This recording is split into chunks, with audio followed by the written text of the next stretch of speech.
Stanford, can you hear me? Yes, I can. Okay. All right, I apologize for the delay, everyone. We got to get this down to a better system, and we shall be working on that. Sorry for the delay. The meeting is now called to order. Clerk, call the roll. Mr. Dallahan? Present. Mrs. Gensemer? Here. Mr. Krafczek? Here. Mr. Moore? Here. Mr. Parzik? Here. Mrs. Rich? Here. The meeting is now open. Adequate notice of the meeting was provided by posting a copy of the time and place on the municipal clerk's bulletin board and mailing a copy of same to the press in the Cape May County Herald on April 16th, 2020. This is a work session that is being held via video telephone conference. Will everyone please rise to salute the flag? I pledge allegiance to the flag of the United States of America and to the republic for which it stands, one nation, under God, indivisible, with liberty and justice for all.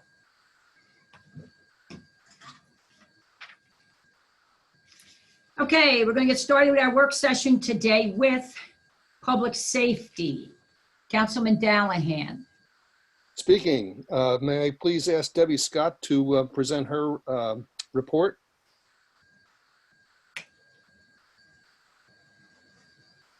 Debbie, are you there?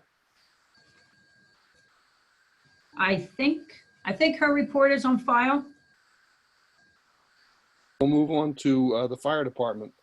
Roger Stanford, can you give your report, please? There is a fire call. My guess is Roger went out on the fire call. Fire siren just went out off about, say, 7-8 minutes ago. So I guess maybe we can catch up with him when he comes back. Yes, that's correct. There's the dumpster fire on Corinthian Drive. I was just texted a video of it, so I assume he's there. Okay. All right, keep moving along there, Mr. Dallahan.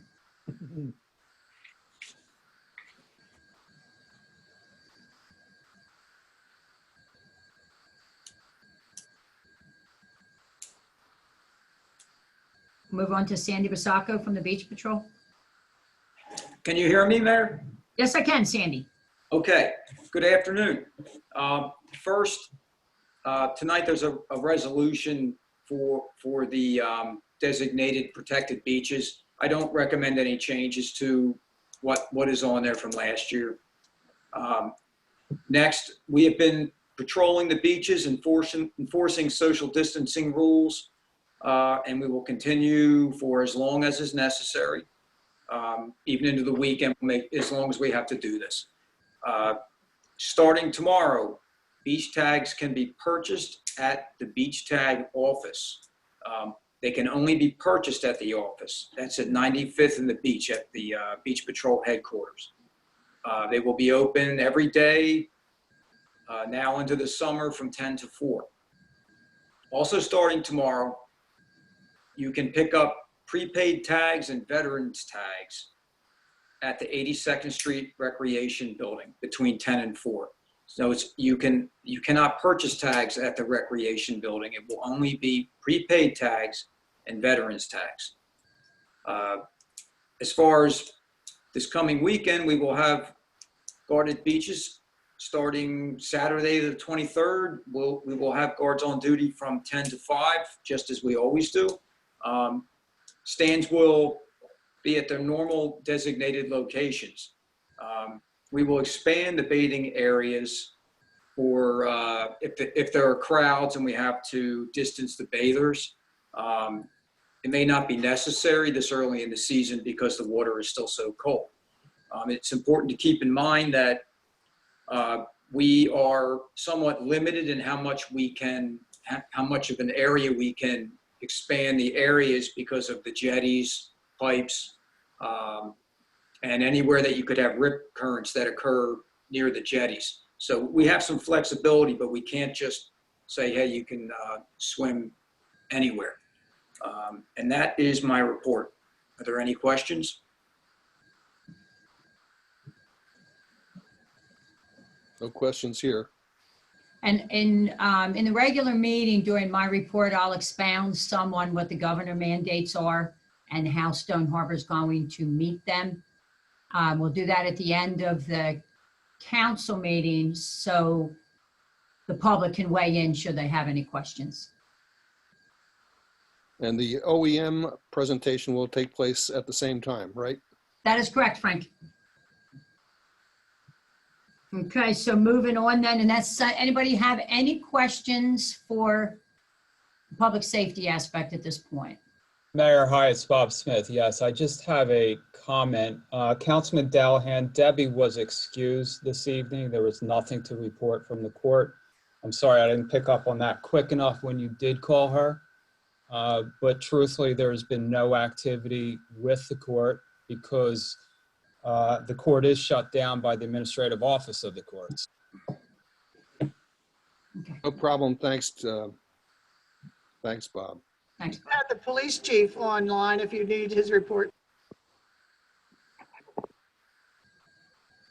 He can give his report. Tom, are you there?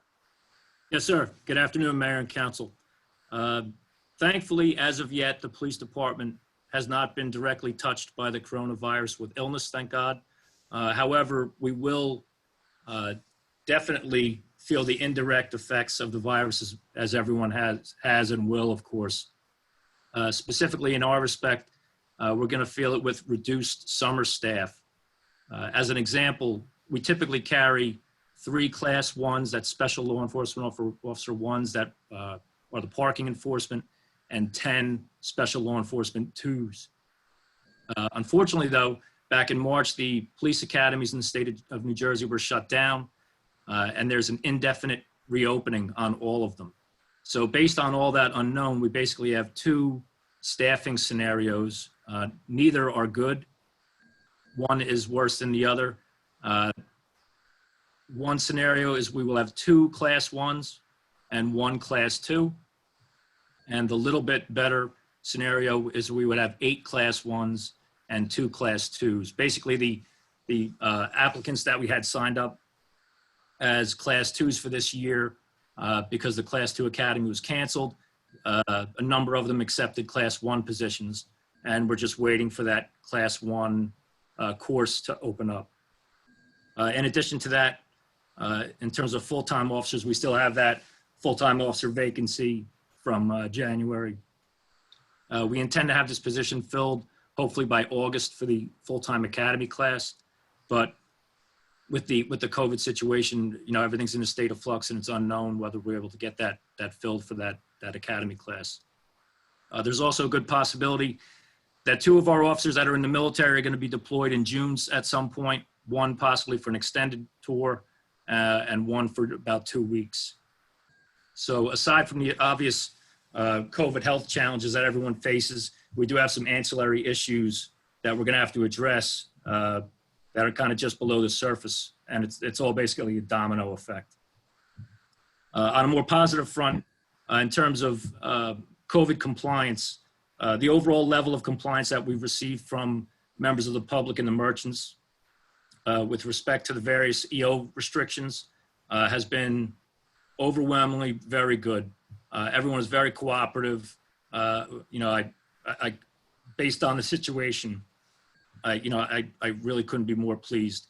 We did issue about 60 warnings for various EO violations from March 30th to May 4th. Many of those were related to the beach closure. But again, the overwhelming majority of people that we encounter are quite cooperative. That's pretty much all I have.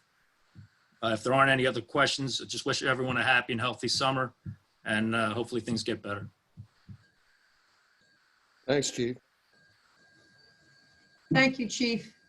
So, and if there's nothing else for public safety, we'll move on to recreation and tourism. Jen Gensemer.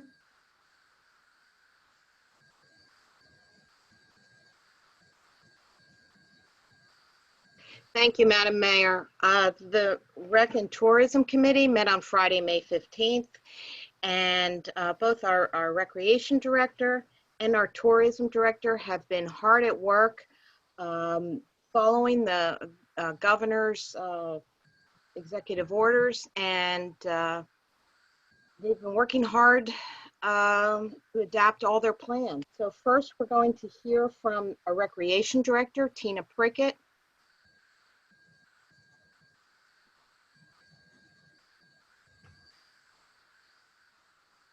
She's not unmuted. Can't hear you, Tina.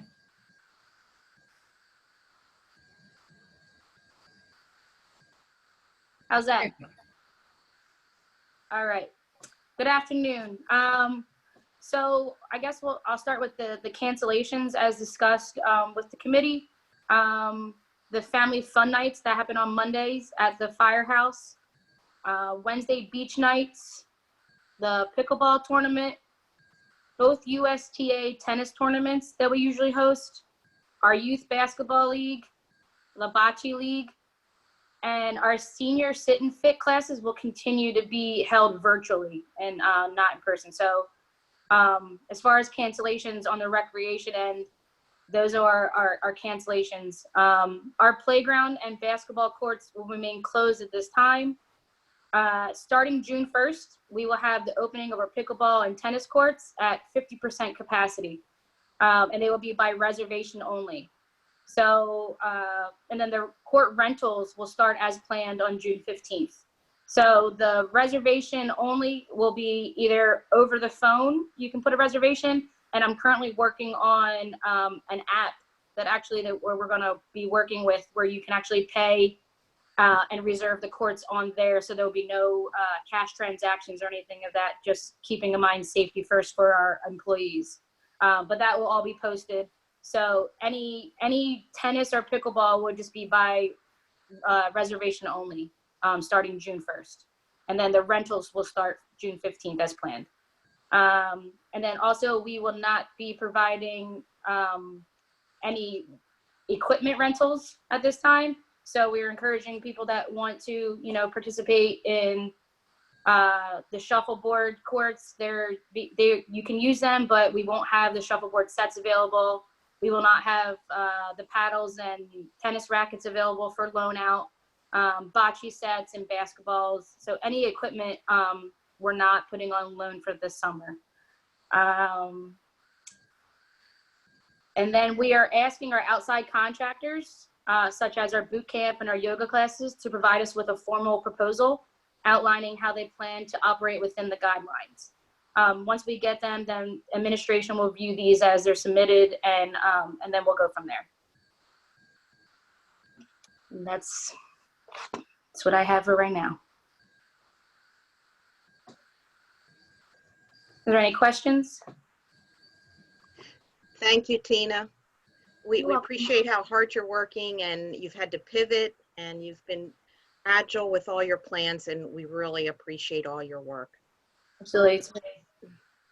Okay, Working on it. next we'll have Jenny Olson from the Tourism Department, who has been equally hard at work rearranging the summer for Stone Harbor.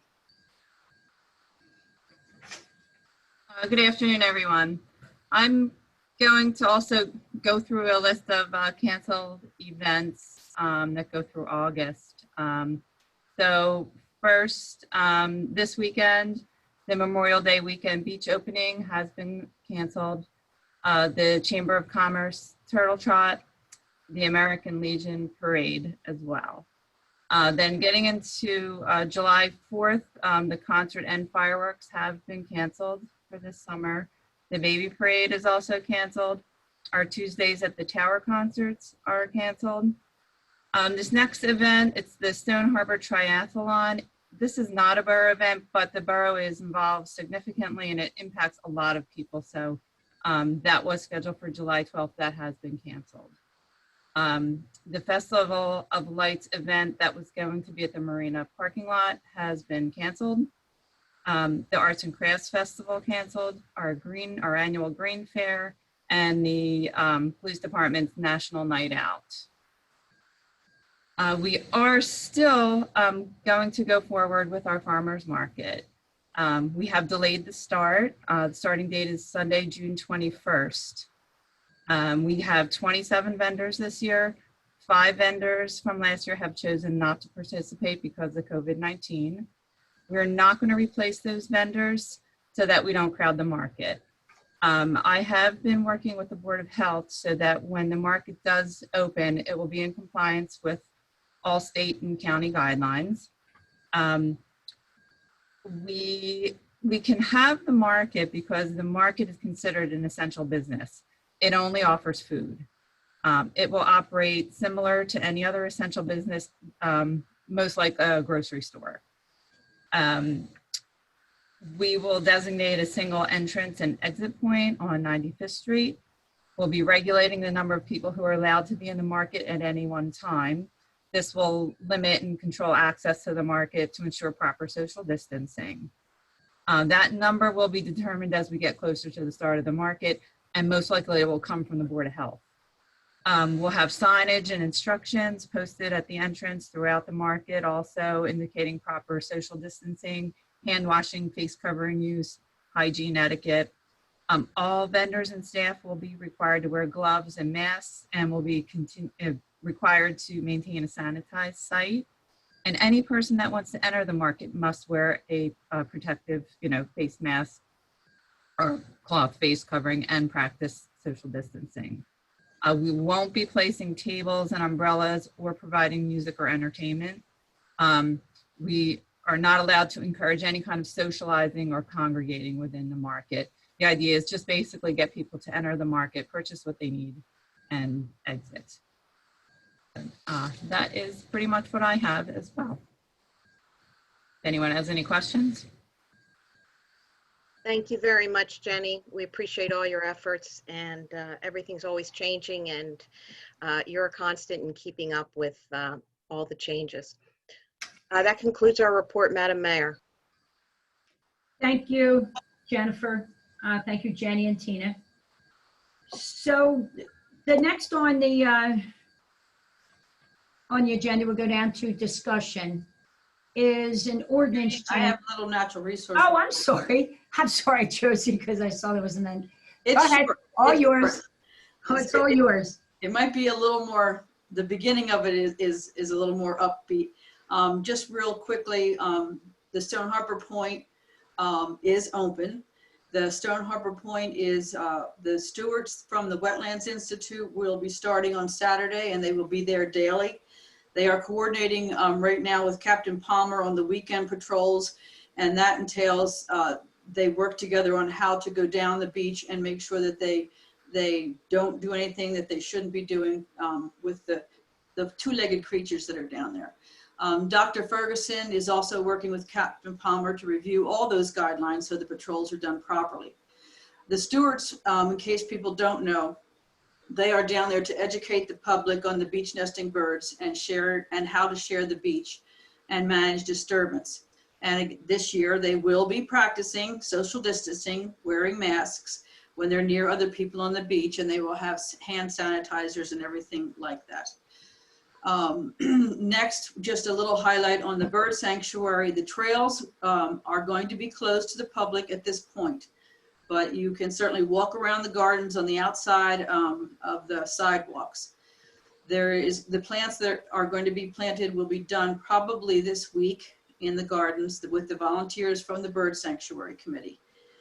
And that is pretty much it. The Bird Sanctuary Committee will be meeting remotely in the next few weeks. So thank goodness we have those natural resources. Okay, any questions for natural resources? So then, and I apologize, Josie, we will move down to discussion items.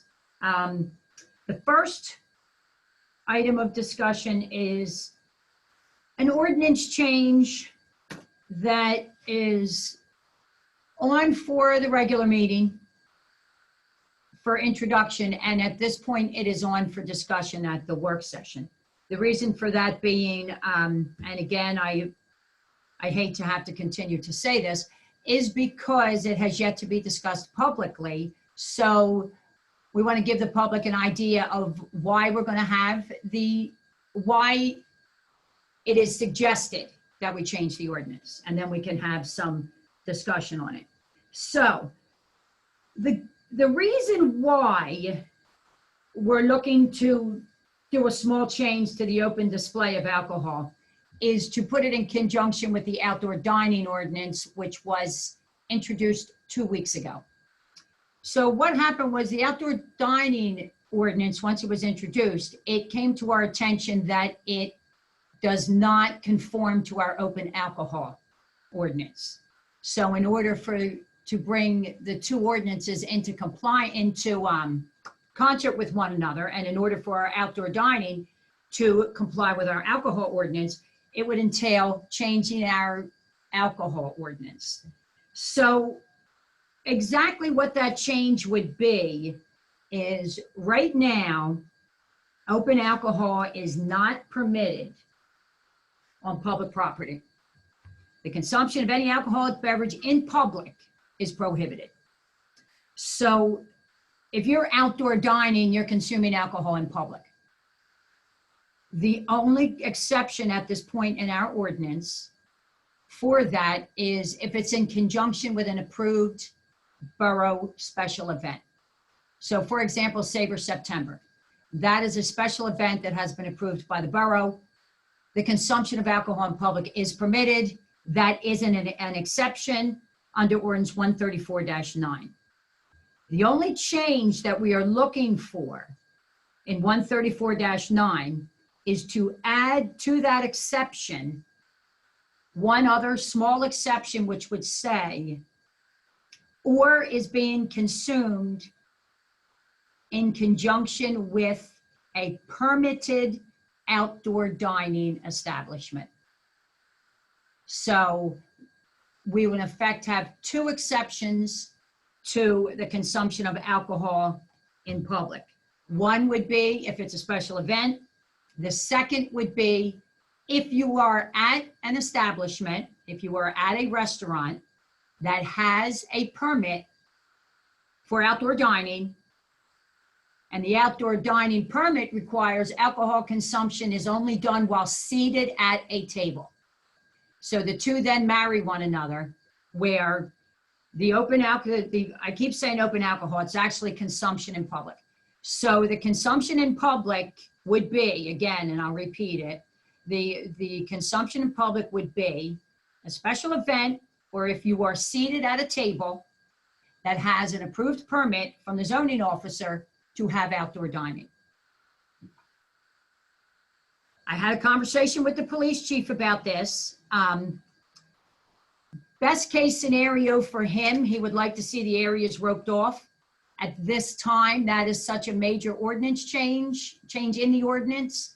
And based on COVID-19 and based on the timeline and based on our season, I think we need to continue to move forward to help leg up our business community as much as we possibly can.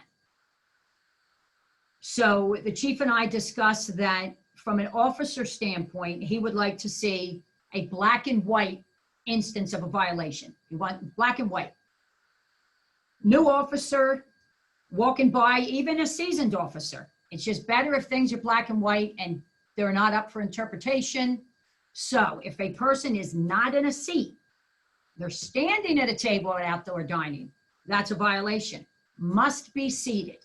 That is in the outdoor dining ordinance under the consumption of alcohol there. So that's what the change would be.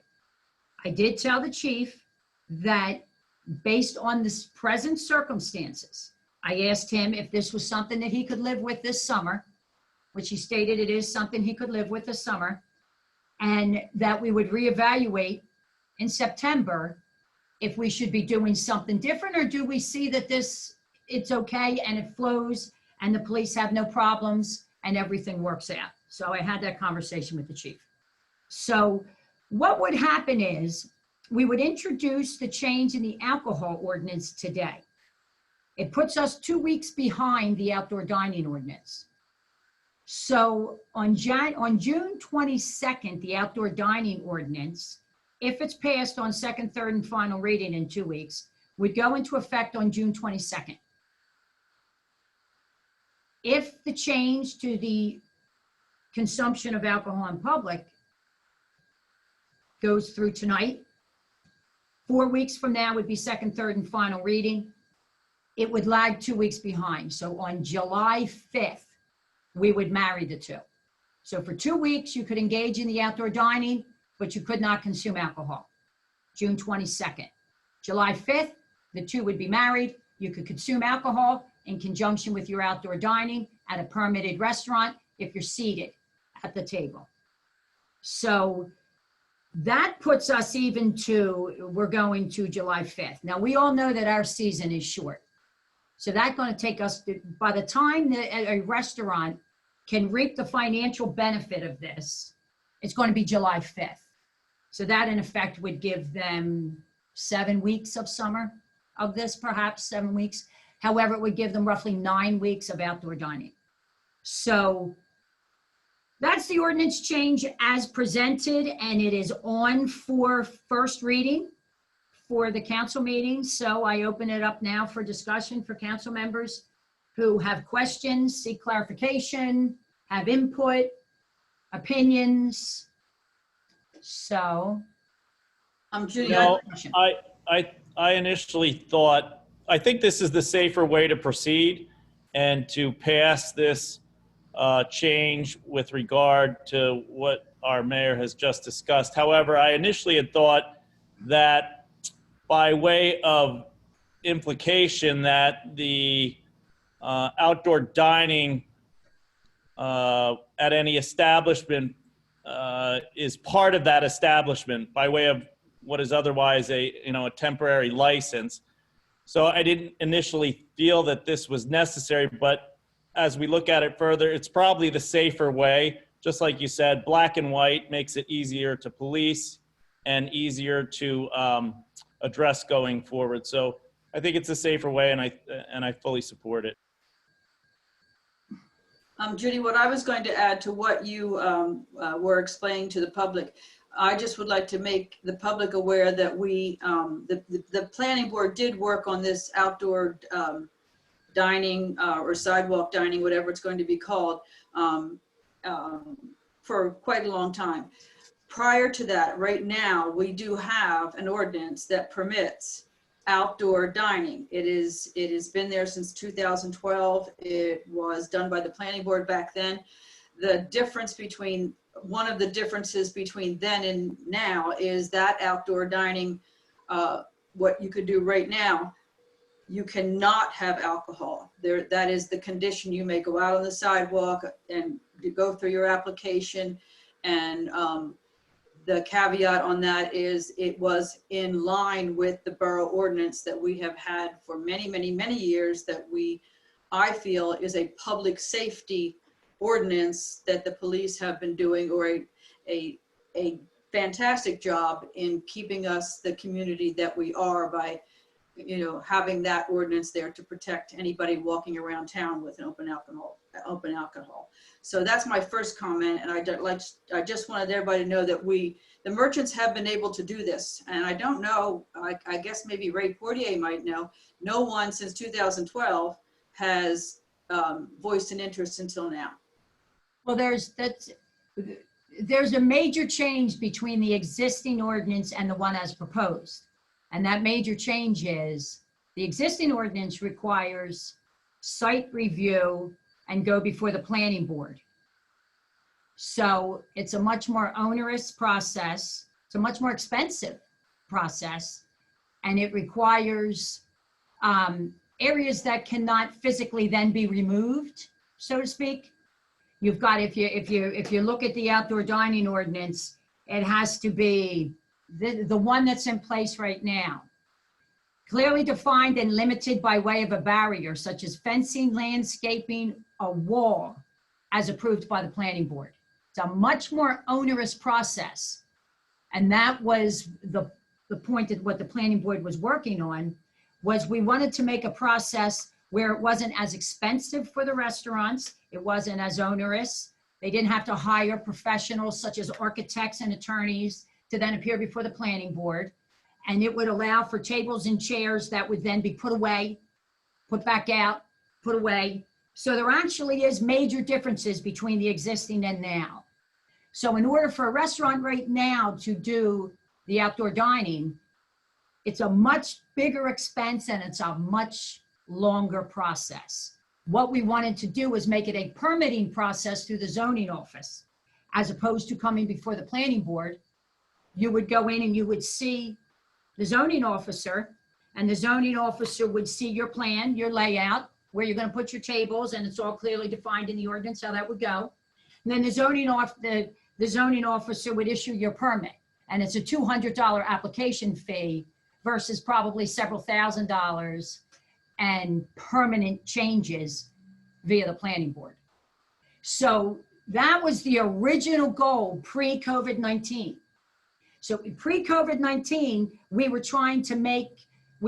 trying to have this atmosphere in Stone Harbor that had a little more outdoor dining. Just afford these restaurants an opportunity to have tables outside. People love it. You go on vacation, you want to be outside. Everybody wants to be outside. We spoke with CIO, our solicitor that is now on the planning board is the solicitor of Sea Isle City. And Sea Isle City enacted something similar to this 3 years ago. And they've had wonderful results, well received. And again, people want to be outside. It's less onerous and less expensive on the restaurant owners. They can get started within, they see Ray Poudrier, they get their permitting done. They could probably have this start to finish in a matter of days, as opposed to a planning board appointment, hiring professionals. And then you're going to actually have to hire contractors because, as I said, it has to be clearly defined and limited by way of a barrier, such as fencing, landscaping, a wall, as approved by the planning board.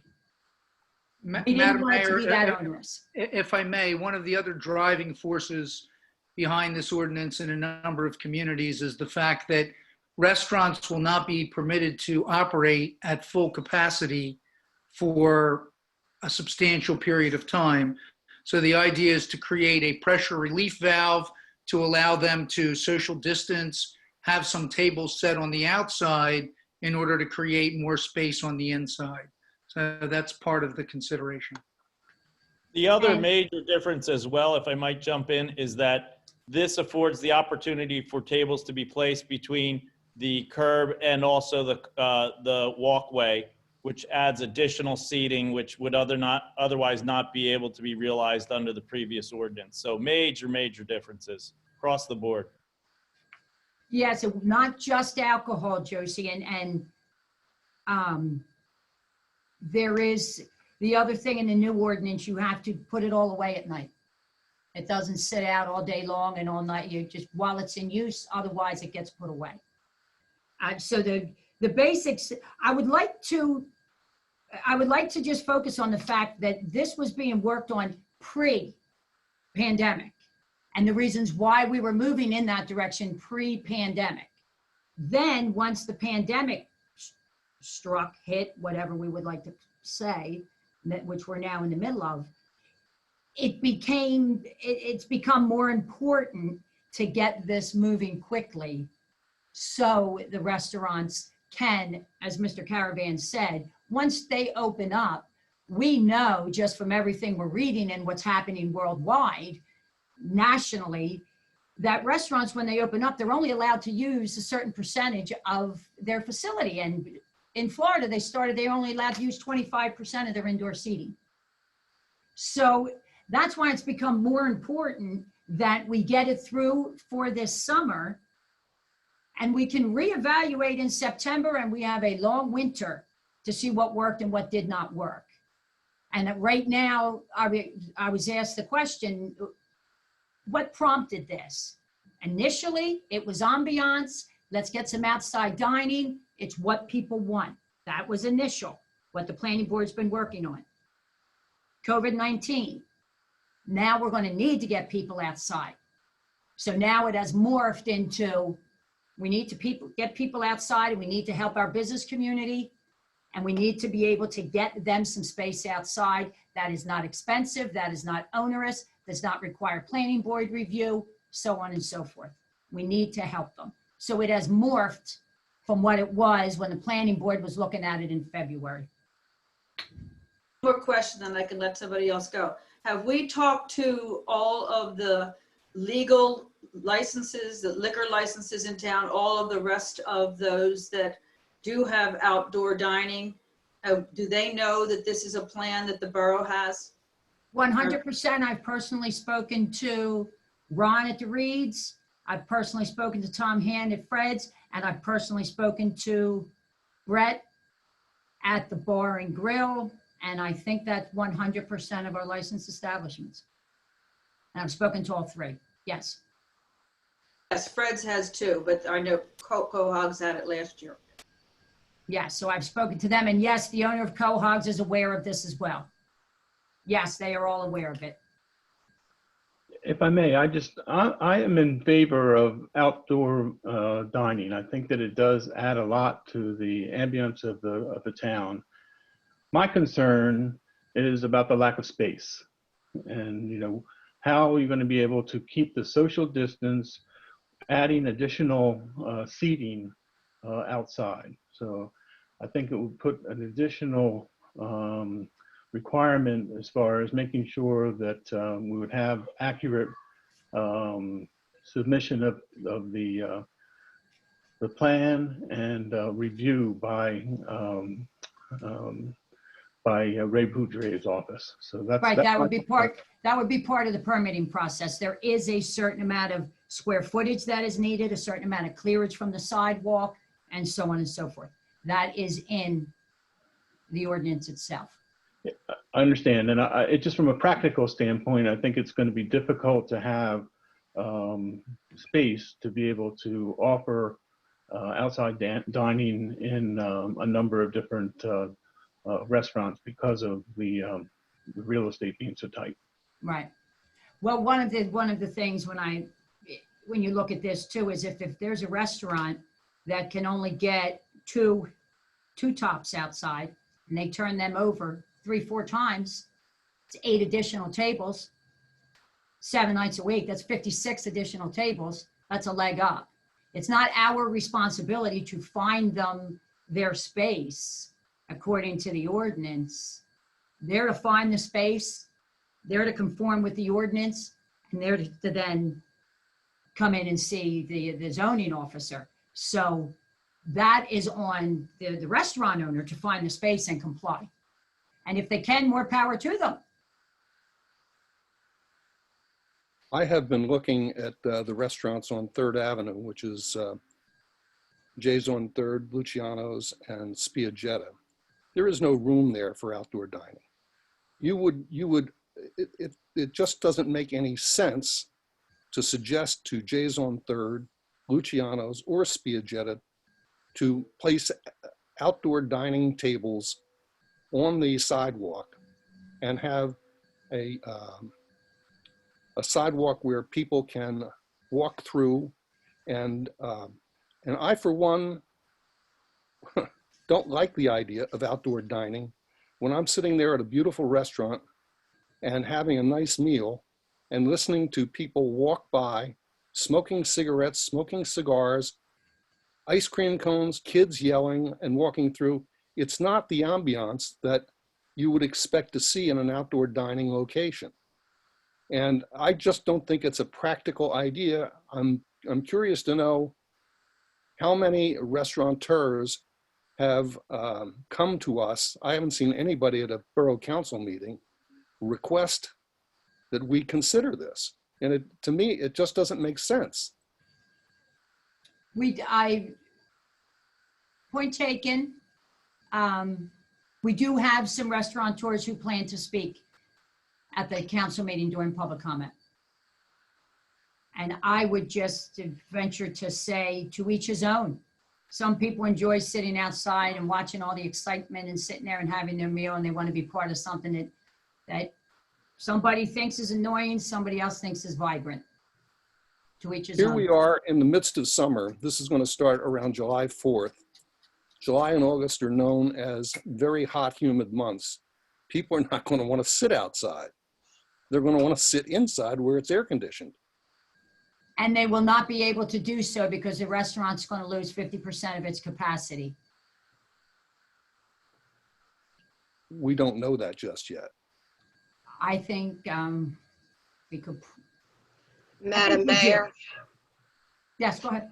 Madam Mayor, if I may, Councilman Dallahan, I am the Borough Council liaison to the Chamber of Commerce, and I have spoken to many of the affected restaurants. They have contacted me. I've spoken to them. I can tell you that this pandemic has been economic devastation for them. And it's not only in this town, but it's across the United States. And our restaurant community is a part of the fabric of our town. If our restaurants crumble, our retail's gonna crumble, our downtown is gonna crumble. And I, for one, very much enjoy, and I know all of you do, enjoy the eclectic dining that we have downtown now. I feel morally compelled to give a hand up to the members of my community that right now need help. They are our friends and neighbors, and quite frankly, many of them are our constituents. And I think that this is something that we can do for them that will help them in a time of need. And we need to have empathy and compassion and realize that people are suffering. People are dying from this disease, and we face the possibility of some businesses dying because of this pandemic. And I urge all of you to please think of that and please help our businesses. Jen, I'd like to add to that. And I do think that the restaurants that we have are all great first-class restaurants, and our entire business district is a sophisticated upscale community that everybody wishes they had what Stone Harbor has. And I will go along with the shout out to the restaurants. I think what they're doing right now is absolutely creative. They have an income, they've got takeout, more and more people are adding to the takeout, more and more people are showing up, and they're doing just a fantastic job. Now, when we think about helping them, we are, because they're helping themselves, because they're allowed to be open in that kind of manner. My mind goes to those that are not considered essential, which I think every business in this little town is essential. Their doors are locked, the retailers. Some of those people, the people that are year-round retailers, I'm going to mention Tom Markle. He has never closed that store unless there was a hurricane or a snowstorm. I have the same empathy and sympathy for all the rest of these people. And we can't even come to think about how are we going to help them, except when they do open, shop local. But I've got to say that just because something works in Sea Isle doesn't mean it's something that would work in Stone Harbor. I was a merchant once on 96th Street. I know what it feels like to have tough times, but this is something that we do have to help. But I don't see that this idea, I am always concerned first about the public safety of this town, our police, our fire, our EMS. And I just see this as something that we are taking an ordinance that we've had for years, and for the convenience of having a beverage or an alcoholic beverage outside now on our sidewalks, I'm just personally not comfortable. So there's my spiel. I'm done. Jennifer, I think you spoke to the heart of the matter, and I appreciate your comments. And I think I can sum it up with just a few words. I think we need, as a borough, to be bending over backwards to help our restaurants in this manner and in any other manner that we can do so. That goes for the retail shops as well. Whatever we can do in that regard for them, I fully support it within the bounds of reasons. This ordinance falls squarely within the bounds of reasons, and to not pass it, I think, is borderline negligent on our part. So I can't even, I think you said it very well, Jennifer, and thank you. That's an extreme statement, borderline morality. This is crazy. The fact of the matter is you're talking about 2 or 3 tables at any one location. And the number of times a table turns at a restaurant in Stone Harbor might be 3 times a night. It is not going to have a significant positive impact on their business, in my opinion. Well, and Frank, we can hear from actual restaurant owners in the council meeting, and we can see in their opinion, will it make a difference? And just one, I see Ray, looks like you want to talk. Ray, just one thing I wanted to say from a public safety aspect, when you review the ordinance, the processing criteria or the review of the application includes a conference, the zoning officer conferencing with the police, the fire department, the construction official, the city clerk, the borough engineer. So public safety officials are involved in the permitting process. Right? That's fine. That's good. That's what it should be. Have we reached out to our insurance, the borough's insurance for this matter?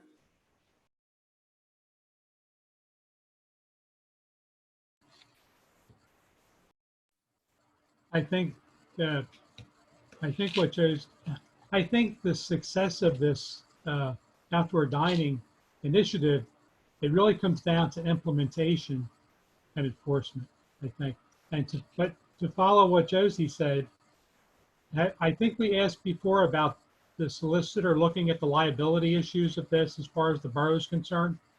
I can actually answer the insurance question because I did have a chance to speak with David Deweese, the JIF coordinator. We have forms from the JIF to utilize in this instance that they have specially prepared.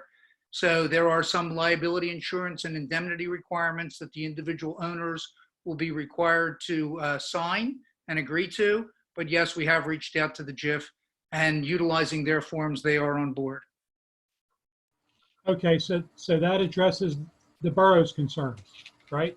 As far as you're concerned. Yes, it does, because we'll have an indemnification agreement and we'll have an insurance policy in which we're named as an additional insured, and we'll be named on the dram shop policy as well. Okay, Judy, your verbiage about consuming alcohol while seated at a permitted establishment, what ordinance is that verbiage in? Judy, you're muted. The ordinance change to be introduced tonight would go towards the consumption of alcohol. That's the 134. So this requires the change there that states a second exception. Exception number 1 is the special event. We would be adding exception number 2, which is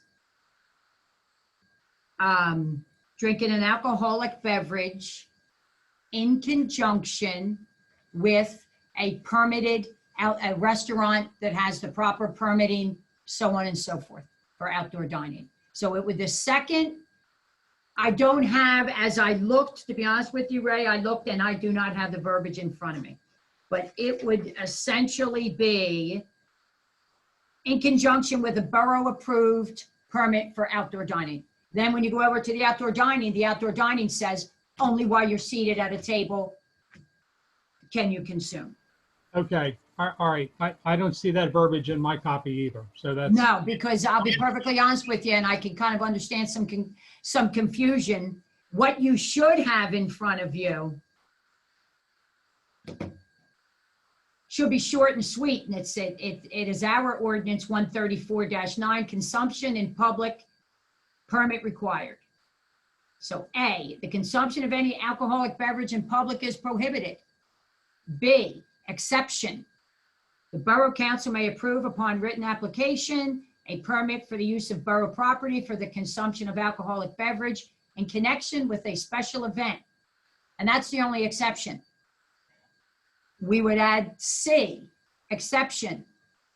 Drinking an alcoholic beverage while in compliance or while participating in, maybe if you can help me out, Mark, with the verbiage, while engaging in outdoor dining at a permitted establishment So I apologize, Madam Mayor, because I did not grab a copy of the ordinance that we prepared and sent over before I left the office today. But basically, yes, that's it. They have to be seated. The service will not occur at the table. They basically carry the alcohol out. They have to sit down to consume it. It's in a confined area. All of this is explained to them. They agree to it. They agree to the liability portion so that they're under rather strict guidelines, and they cannot exit the area carrying the alcoholic beverage. We do not relax the open display in any other areas of the town other than those that are given the strict permit. But that's not something that we all have right now in front of us to read. No, it is not. I sent it over. I don't know if it was distributed to you. Yeah, you are correct. So as introduced, it would be that exception only. It's not any more paragraphs than one sentence. Okay, so, all right, if we move forward on this then for this, before the second reading, 2 weeks or a month from now, we're going to have that verbiage in front of us that we can review. Yeah, the ordinance is done. It's over at Borough Hall. I don't distribute them. I just send them over. So you have it there, and you can probably obtain it before you leave tonight. Okay, and I just wanted to, we talked that the last time we discussed this, the first reading of the dining out for outdoor dining ordinance. So the restaurateurs are going to bring a plan to zoning that matches or complies with what is in that outdoor dining ordinance, correct? Now, when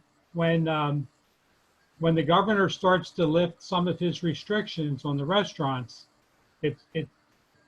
are they going to have to submit another plan, or is that compliance with the governor? Is that going to be on the restaurant owners to comply within the guidelines of what Ray may approve for their outdoor dining? I don't know if I said that right, but. So I know that it is confusing. So if we could think here's what how I want you to approach this first, is just as it was pre-COVID-19. So pre-COVID-19, we do this. So now let's say there's a couple of tables outside that are not 6 feet apart. They would not be able to use them. They would not be in compliance with whatever the governor does come out with. However, if we have these ordinances in place and we're thinking no COVID-19, now when we have this come into place, if we want to, we could expand upon it. And the example that I gave 2 weeks ago would be something such as this. You lose 50% of your indoor dining. So someone like Fred's, for example, let's say they lose six tables inside. He would be permitted to put them outside on his property, public parking, on his private parking lot, 6 feet apart, but only while COVID-19 restrictions are in place. As soon as COVID-19 restrictions are lifted, everything goes back to the original ordinance, the original application, the original configuration. So it's actually like this is a 3-step process that's coming along. But before we can accommodate the restaurants, we wanted to get this in place to make the changes to be able to fall back on it. But we have nothing to fall back on otherwise. Okay, well, I want to move forward with this. Some reservations, because it's something new. But the way that the outdoor dining ordinance is written, the permits are for 1 year, correct? I'm not sure of that. Yeah, I think they are. I think they're for 1 year. And then as we discussed at the last meeting, this resolution is always subject to modification or amendment. And I think it tells the restaurateurs that right up front in the ordinance. So this is kind of going to be a work in progress for a season or two until we get all the wrinkles ironed out and we all get on the same page. So, I mean, I hope it works, and I think we should move forward with it. Mayor, could I say something just for a second? That ordinance was in the Dropbox. The one that Mark sent over is in everybody's Dropbox under the work session. Right, and that is, I missed it. That's not, that would be further down the road. That would be step number 3. Step number 2 right now is just getting through the alcohol portion. I'd like to just to be clear about one point, and that is that I am in favor of allowing the restaurants to be able to have tables and seatings outside that they can remove at the end of the night and then reestablish the next morning, which it sounds like is a significant change from the current ordinance that it has to be permanent. So that part of it I'm in favor of. But again, I am concerned about the lack of space, and especially lack of space currently with needing the spacing between the tables. Right. Well, I think, Reed, that there may be some restaurants that can't do it. That's all, because they don't have the space. Correct. That's a distinct possibility. Correct. And there may be a restaurant that can only do 1 2-top. Maybe that's it. Maybe they can do 2. You know, but as I said earlier, it's not our responsibility to find them the space, but if they can find the space and conform, then it's something we can allow them to do. Anybody else? That will, it'll be the first reading will be introduced at the regular meeting. So what I'm going to need is maybe Charles in the interim, or if somebody can just have what that exception, how that exception would be written for 134, so people know what they're voting on, would help. I looked in my Dropbox just now. I don't see anything related to this ordinance in my Dropbox.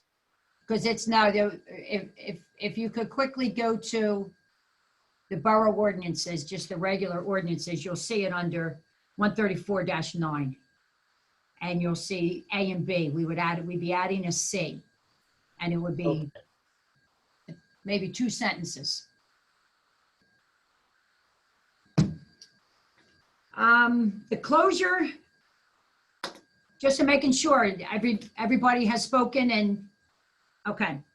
I'm moving on to the closure. No, we're moving on to the business registrations. You're going to see a resolution at the regular meeting, and what that is about is, it's one of those housekeeping type items that on a certain date, the fire official's office and the deputy clerk send out forms for business registration fees and fire inspection fees. And those letters went out April, and businesses were being told that they had to have this done by June 1st and had to submit the fees by June 1st. We're going to introduce an ordinance in the regular council meeting where we're going to postpone those fees until August 1st. And I did, with a meeting with the chamber, I did say it was, you know, that's one of those things that, you know, I understand how that must have felt when your store is shuttered, and then to get a notice from the borough that you have to pay a business registration fee. And I understand how that might have caused some anxiety and dismay. So that is going to be, well, if it's approved, and I anticipate it will be, that resolution is on the regular meeting, and those fees will not be due till August 1st. Any discussion on that from anyone on council? Closure of 96th Street. So that came about because everyone is mentioning it, from residents to visitors to council members to business people. Have we given any thought to the closing of 96th Street?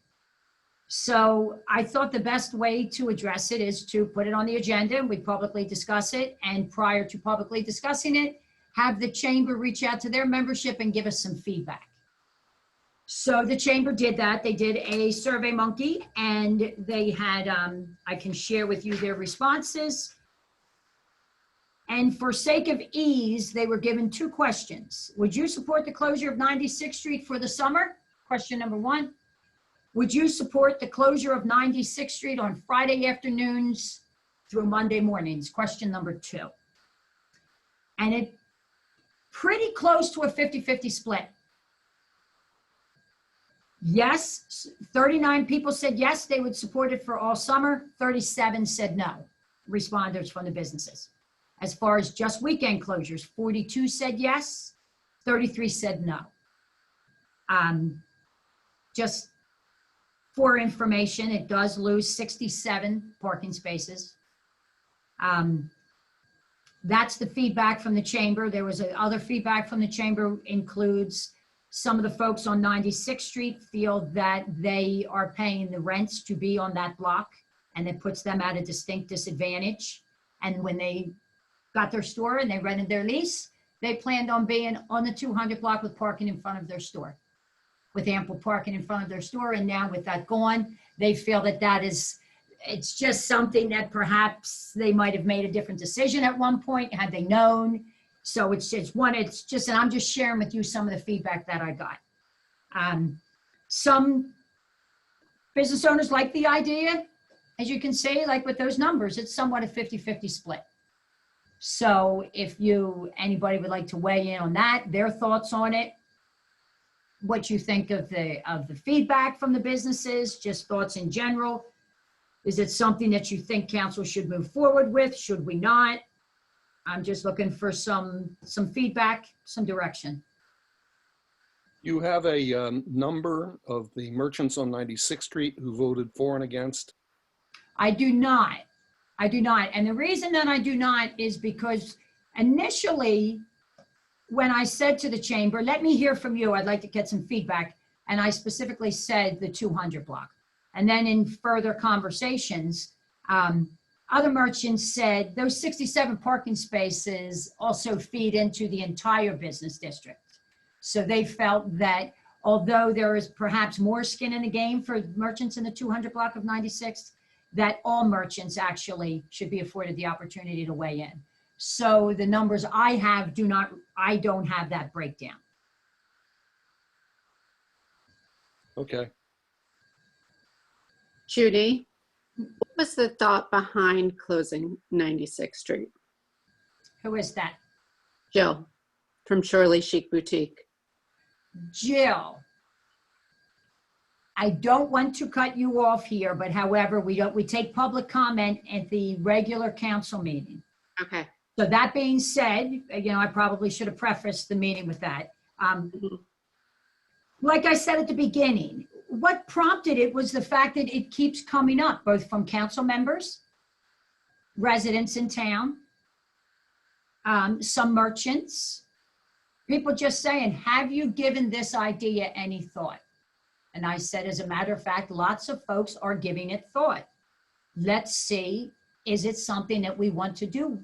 Because again, of what's going on with COVID-19, it would open up that area and people maybe feel more comfortable having space. It was not a reaction, let's do this forever. Hey, have you ever considered it? It was not that. It was, in light of COVID-19, how about we close 96th Street so it can allow for people to be able to spread out. So I thought it's a conversation just worth bringing forward and see how people felt, see how the business community felt, and talk about it. I think it's worth exploring for sure. Peak season doesn't really, arrive until, by all accounts, July and then August. So we have some amount of time here to certainly talk more about it and explore how we would do it and the logistics. So I wouldn't say toss it out. It's worth vetting for sure. And I would think it's really important to get the opinions of, like you said, Madam Mayor, the merchants and residents also get the input and get the thoughts also from them. And I'm hoping in the regular meeting, just like Jill Lehman weighed in, that we'll hear from other merchants as well. Right, I understand. Yeah, and hopefully we will. Madam Mayor, may I add, as the council liaison to the Chamber of Commerce, I was able to see the initial survey that went to the Chamber of Commerce. And after that survey, they did the Survey Monkey. But what I found interesting with the preliminary results is that the merchants that, a number of merchants that were on the 200 block of 96th Street were against the proposal to close 96th Street. And they universally cited two reasons. One is the lack of foot traffic in their stores and other establishments when 96th Street is blocked off.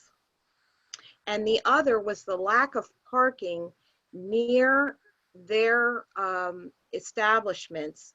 They feel also negatively impacts them, and they are paying the high rents to be there and to be in the central business district. And that advantage goes away when the street is blocked. Jen, I agree with you. I've heard the same stories, not just because of this talk now, but when the events on 96th Street that we have in the spring and the fall, you know, close the street off. The merchants really, I mean, it's off season, so it's not as crucial. And I would like to say, yes, I agree with those merchants, and I do understand that. I think what we have to do is look a little bit farther after we hear from everyone that might be out there for the open session about this. I'd like you to picture 96th Street on a Saturday with the traffic coming and going over the bridge. And the only place they can do is they come over the bridge. And if they're smart enough, they go around on Sunset. The traffic that this would cause on 97th and 95th Street for all the reasons, whether it be people trying to get somewhere, whether it is deliveries that usually do come on 96th Street, the smaller trucks, the UPS and those trucks come to, you know, 96th Street, every single thing would go to those other streets. And I'm anxious to hear from the merchants. I hope that they're out there and I hope that they speak up.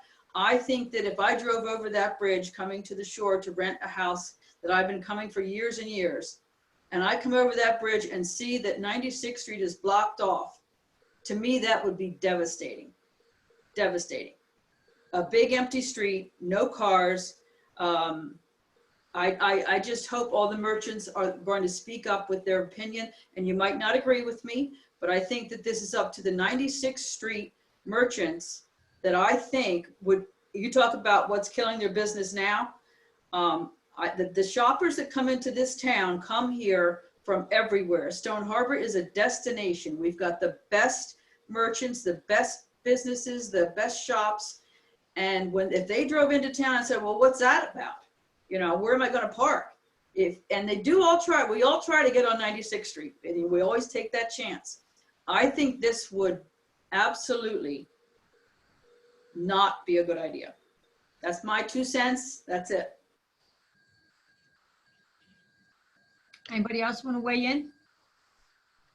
I do think the traffic consideration should be strongly considered. Okay. Again, it's just something that kept coming up, so I thought the best thing to do is throw it out there and get some feedback from everyone. So, okay. And we will hear from merchants at the regular meeting. Next, the beach capacity management, the beach tags, protected beaches, the beach patrol captain went over the staffing. I'm going to move that to the regular meeting.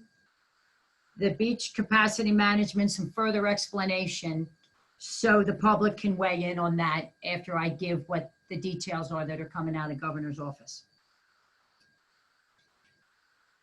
So is there anything else from these items of discussion that any member on council would like to weigh in on at this time? I have a question. Are we as a borough going to come up with a very simple statement about what we want? We want people to come, we want them to come here and be comfortable. Are we going to do anything to reinforce where and when people are going to wear masks?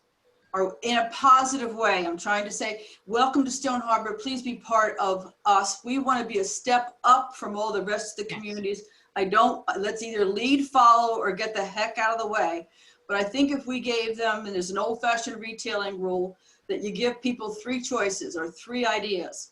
And I think that we should step up and say, welcome, and get it to the realtors and the retailers that we all know that we have to wear a mask or a face covering inside every business. Is that correct?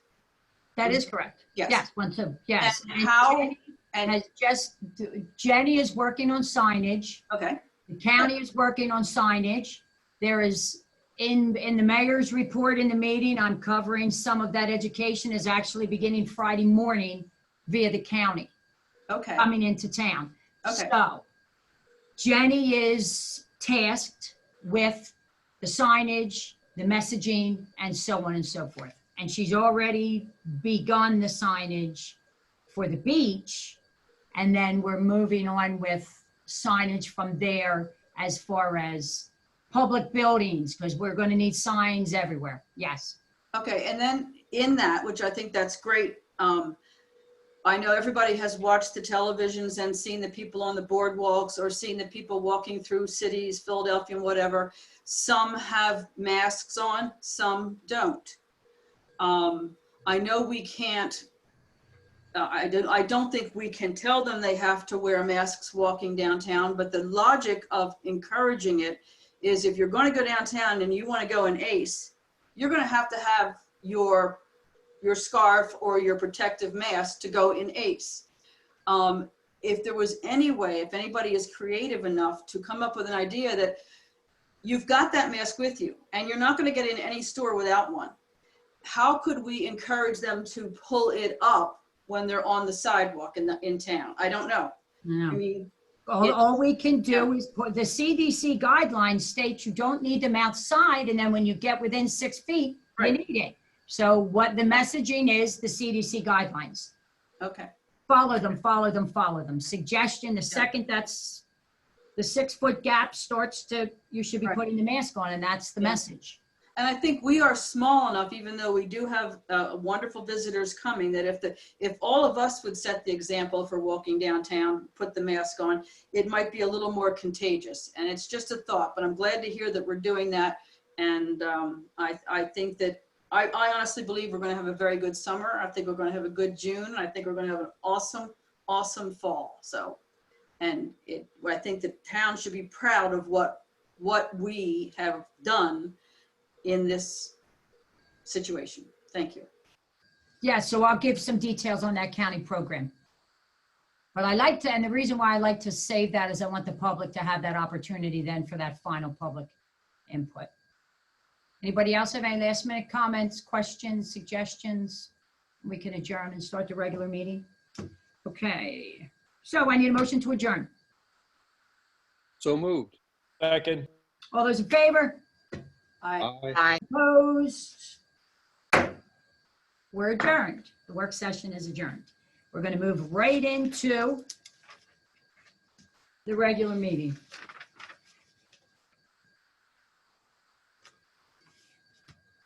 Okay. Meeting is now called to order. Clerk, call the roll. Mr. Dallahan? Here. Mrs. Gensemer? Here. Krafczek? Here. Mr. Moore? Here. Mr. Parzak? Here. Mrs. Rich?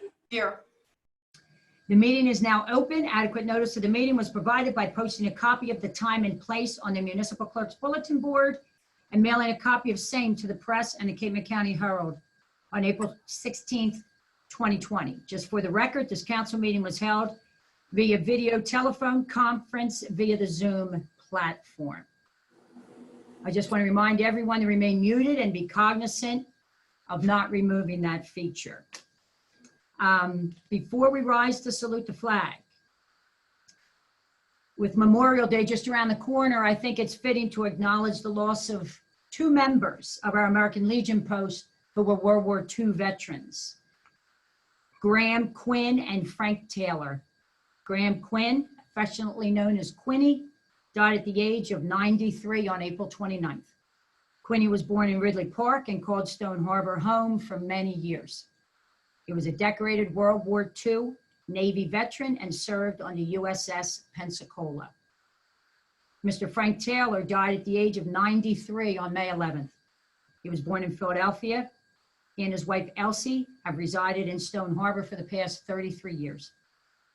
Frank served in the U.S. Navy during World War II and has been an active member of the American Legion for 69 years. Our sincere condolences to the Quinn and Taylor families. Following the Pledge of Allegiance, we will have a moment of silence for both men and for all those who have served. May they rest in peace, and we thank both of them for their service. Will everyone please rise to salute the flag? I pledge allegiance to the flag of the United States of America, to the republic for which it stands, one nation, under God, indivisible, with liberty and justice for all.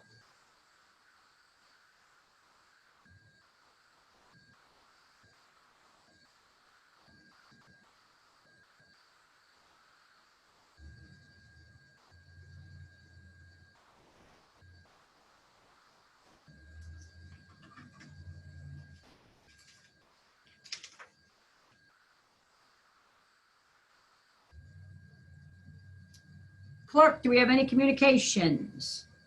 No, we don't, Mayor. May I have a motion concerning the minutes? Madam Mayor, since all members have been provided with a copy of the minutes of the work session and the meeting of April 21st and the work session and regular meeting of May 5th, 2020, there are no additions or corrections. I move we dispense with the reading of the minutes and that they be approved. Second. All those in favor? Aye. Aye. Opposed? We will now have public comment. Anyone wishing to address mayor and council may do so at this time by raising their hand electronically. If you are on the meeting via video, click on the appropriate location. If you are participating via telephone, please hit *9. When called upon, you will state your name and address for the record. Please make sure to mute your device after your question is addressed. To mute your device, you will need to hit *6 if you are on a telephone. And with that, I will ask Mrs. Gensemer to help me look because she's very good at it. Vanessa from Pure Juice.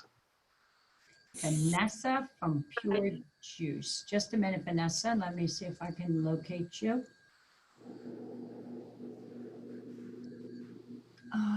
Okay, go ahead. Hi, it's Frank Bowen and Vanessa Scarani here from Pure Juice. We wanted to comment on the outdoor seating for the restaurant. Before COVID, we were at one of your meetings talking to you about it and had some ideas. And I've been listening in on this conversation. And I think that there's a fair amount of seating outside if you really think it through. And I think that people want to sit outside like they do in Fort Lauderdale and Miami and all these resort towns and all over the world, because people like to go out to dinner. They like to sit outside. It's a beautiful thing, right? So in our particular situation, we have the building, the sidewalk, which is wide, and then the area between the sidewalk and the curb, which is about 4.5, 5 feet. That's where the seating would go. It's plenty of room. The problem that we would have here, and I'm going to bring Jay's on third up because they are right across the street from us, and a lot of Nemo's and other restaurants that you spoke of earlier have a lot of room. I've put a lot of thought into this. I've done a lot of measuring. I've looked at tables. I've looked at a lot of different things. And the problem is with the outdoor seating in this area and a lot of other areas that are the same as this area are the park benches that are in the way of the seating. The park benches that Stone Harbor has installed. If those benches were removed and stored, you could create a lot of outdoor seating In our particular case, you could probably have 10 seats to 12 seats just in front of our little store. Jay's on 3rd, they've got a lot of room out there because their store frontage is very wide. They could probably do 16 to 20 seats out there very nicely. Nice benches or tables. You know, I'm sure they would do a nice job. We would certainly do a nice job. And I think that it would add, forget COVID, but it would just add a lot to this town being able to sit outside. Like Avalon, where we live, there's Pulpa restaurant, which is fairly new. They have outdoor seating. That place is busy every night, not just the weekends. And the outdoor seating is what people want to do. They want to sit outside. We're out to dinner a lot there. So I think it's a win-win for everybody, but the benches are the problem. The benches were removed, which is 4 bolts holding them down, no big deal. Store them in one of the facilities that the borough has, and let us show you what we can do and make a nice atmosphere for people to sit outside and promote the town and make the town even better than it is already. So that's what we propose. The benches are the problem for us and a lot of other people. Okay, Frank, thank you. Thank you. Okay, Is there anyone else? Ann Fitzsimmons.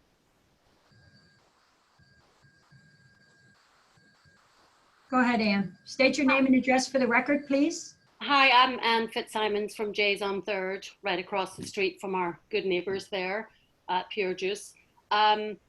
When we first moved to Stone Harbor it's 13 summers ago, we requested those benches be put there for our guests who were waiting.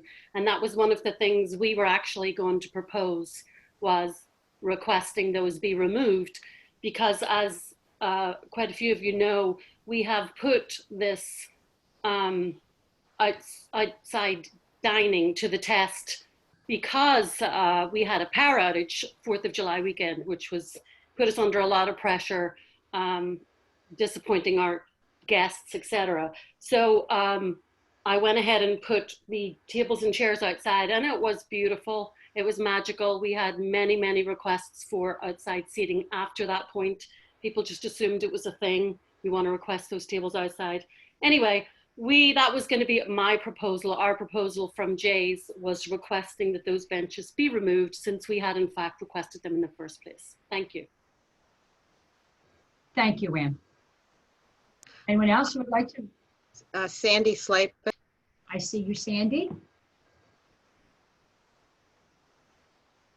Unmute yourself, Sandy. State your name and address for the record. Danny Slavik, 323 84th Street. I have a question for recreation. With all the leagues that were canceled, such as basketball and pickleball and bocce, will there be revisiting that if the EO is changed by the governor during the summer? Would it be revisited for a partial, I guess you could say partial summer for that week? I think that the best answer is so much is up in the air, and everything's being revisited every week. So when we see what happens moving forward with executive orders and sizes of gatherings and facilities that may open up, we will do whatever we can. Of course, part of the problem is going to be when you have tournaments and so on and so forth, you need lead time and things of that nature. So the recreation facilities will open up, and as this progresses and as permitted coming from the governor, it'll be a constant state of reevaluation. Okay, thank you. You're welcome. Do anyone else would like to Do address we that? want to revisit Jill Lehman? Jill, would you like to speak? Sure. So if we were to close 96th Street, would there be tables in 96th Street, or would it strictly be for social distancing? That would be part of the discussion. I think the initial reason people talked about it was the social distancing. And, you know, when you start to think about this, if we start to put tables out there and then we start to create a festival atmosphere, then it starts being everything that we're not supposed to be doing. So it starts to work, and going towards something we want to avoid. So, at first blush, you think things seem like a good idea till you realize that's essentially, we would be promoting a festival atmosphere on the 200 block every weekend. And I think that would be frowned upon. Okay, and then a follow-up to that question. Would you be allowing merchants to put racks of merchandise out on the sidewalk? Well, and again, when this conversation always starts, that is the next thing that somebody says.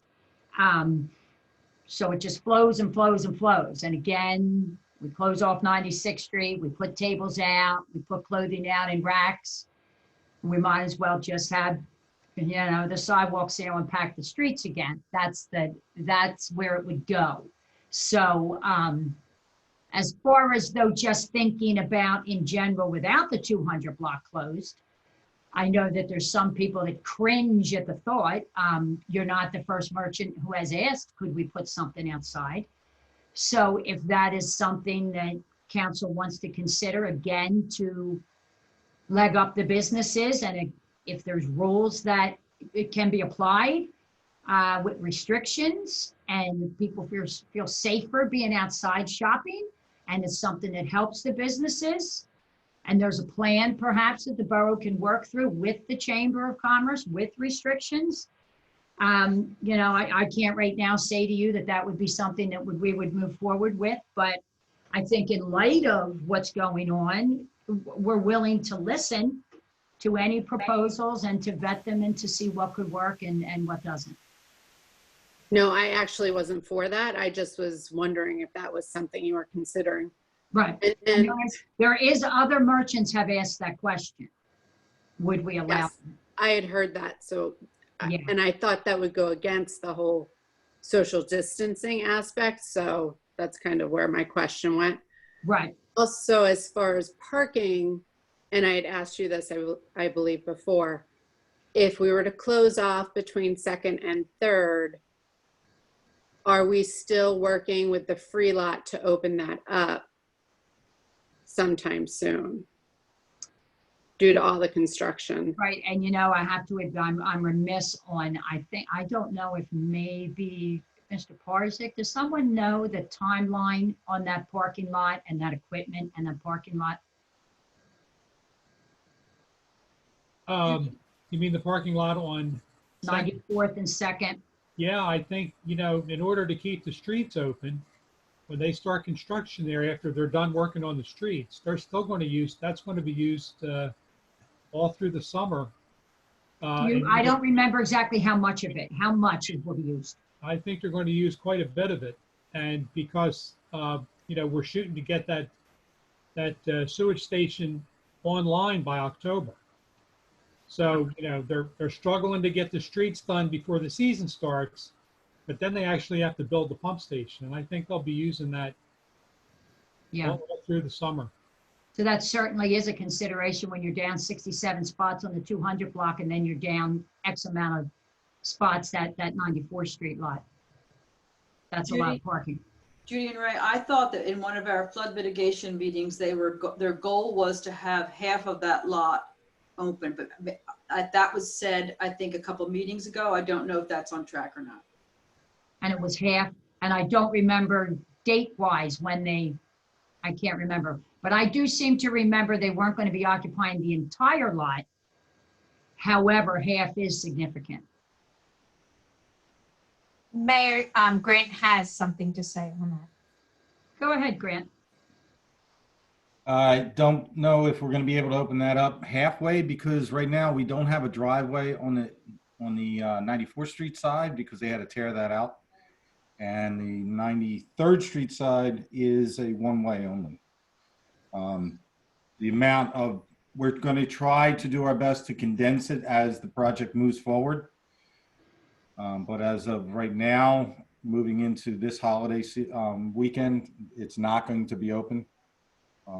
for the public. Okay. So we'll keep you advised on how things go.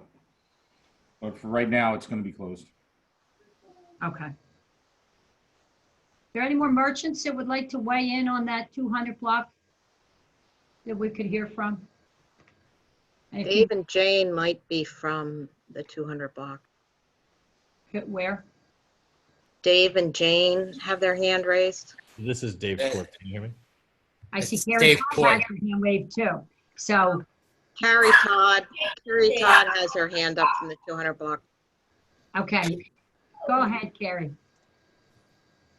Hi, this is David Hoy. Oh, okay, well, David Stan. Okay. I'm at 125 107th Street in Stone Harbor. And I just think, good evening, Mayor and Council. Good evening, Mr. Hoy. I think your idea to try to help the restaurants out is great. I might have some, I just want to run something by you. I thought maybe closing the parking spaces between the two nodes in front of the restaurants on 96th Street might be a good idea, not closing the traffic off. It's just something to consider. And maybe having tables for those restaurants that are there on that side of the street and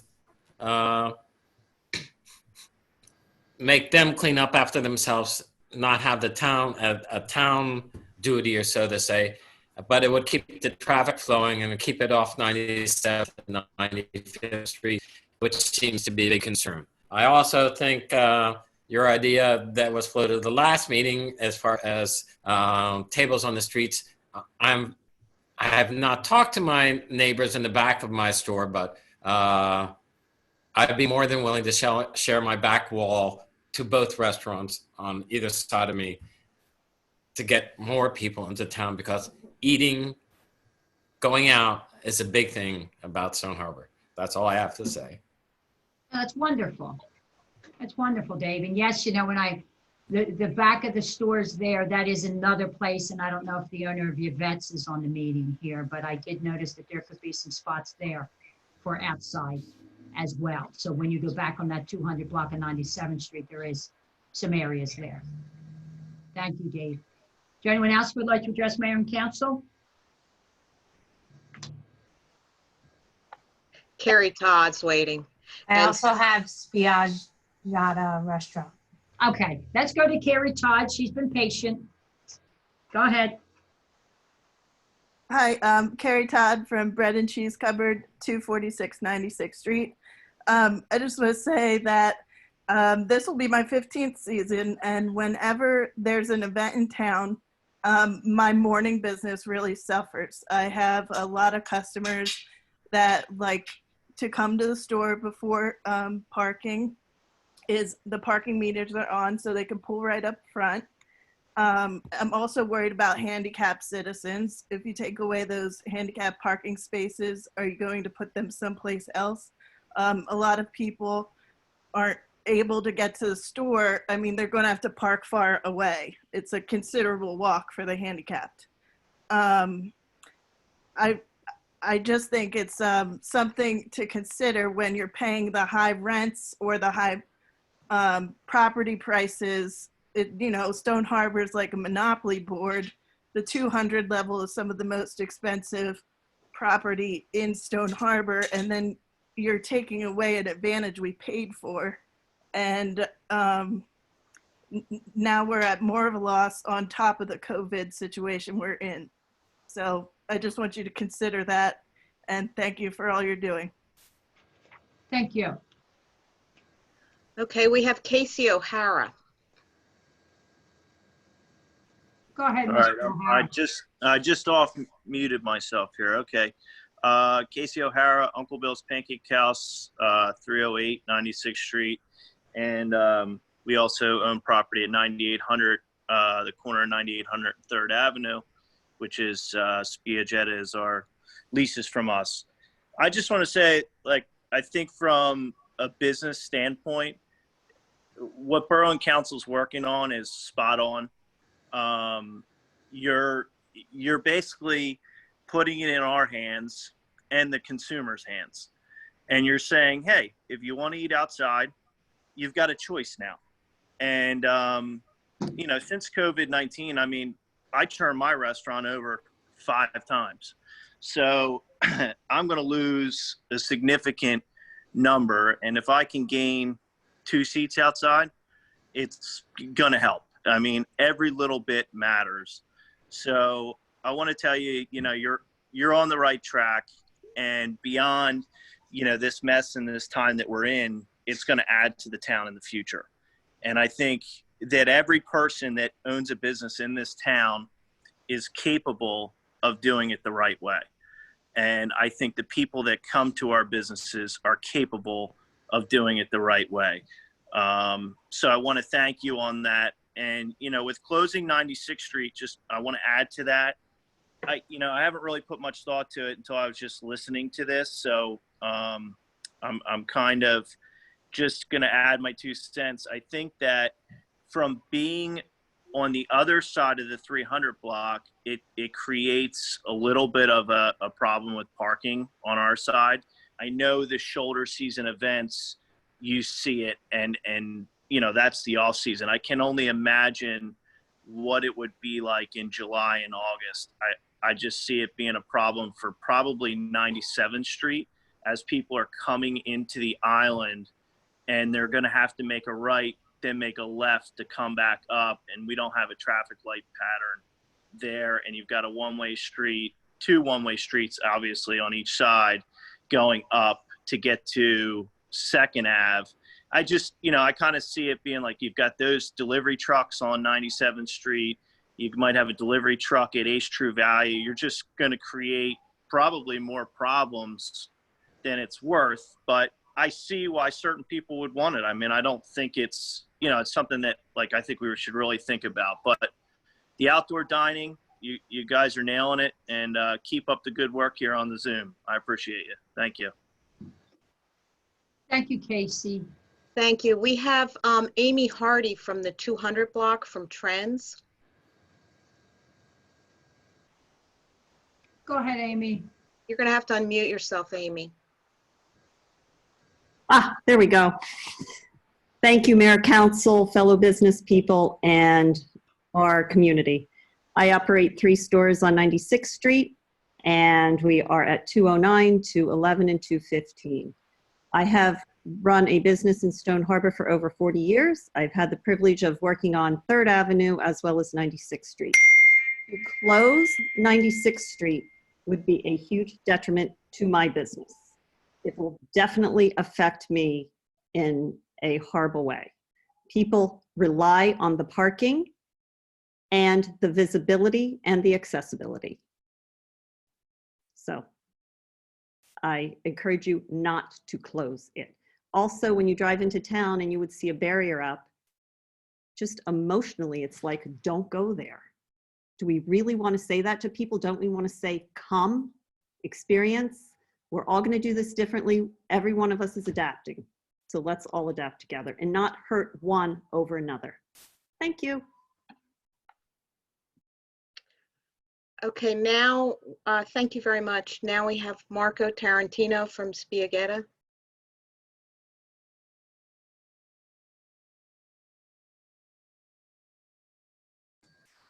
Go ahead, Marco. Can you unmute your? Can you hear me now? Yes. All right. Welcome. First of all, thank you, Mayor, Council, and everybody there. You guys are really doing your best, and for especially for the outdoor dining. It's very important for every restaurant to have as many seats as possible. As we all know, we're going to face a situation that it won't allow us to do so. So if the council will look into the expansion and rewarding of all the zoning necessary to allow us to have table outside, would be very much appreciated. Now, a couple technical things. I don't know the new ordinance. I didn't read that.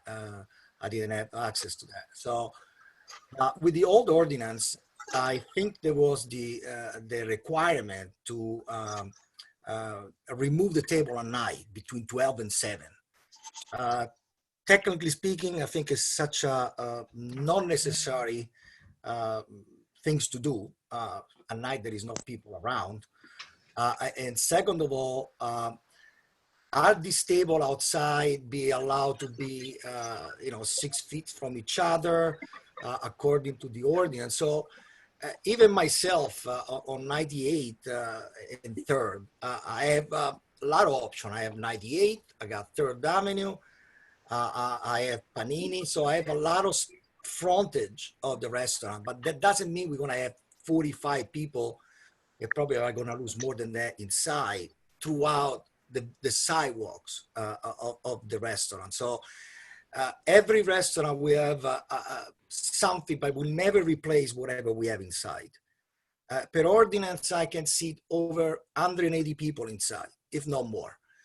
But whatever I'm gonna have about 70, 80 seats throughout the restaurant. I'm not gonna have 60 people outside of another 80 people outside. So, but every restaurant, like other restaurant and food people get involved with it, every restaurant needs the extra table.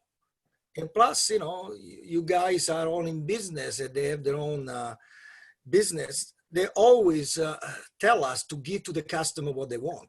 And the customer wants to eat outside. The customer wants to be, enjoy. Of course, when he's out, they're going to be inside. That will be their choice. It would be up to us to make sure that they are comfortable. Thank you for what you guys doing with us. Thank you, Marco. Is there anyone else?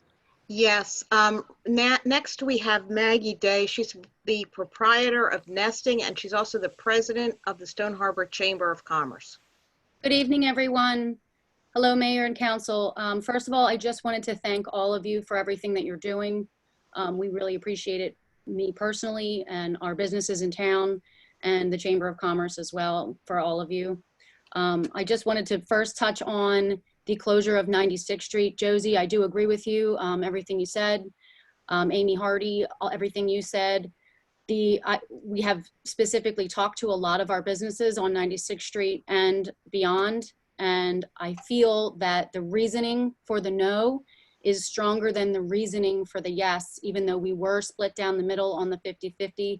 The reasoning for the no does hurt the businesses more than the reasoning for the yes. The reasoning for the yes, what we heard was it would be exciting, it would be a fun idea, it would be a great outdoor social distancing advantage. But the reasoning for the no is so much stronger, in my opinion, with the economic hurt that we are having already with COVID-19. The fact that the businesses on 96th Street do pay that higher rent and do have that higher mortgage, and they did do that with the thought in mind that they would have those 67 parking spots out their front door. I believe that it is a totally unfair and total disservice to close 96th Street. I'll leave that at that.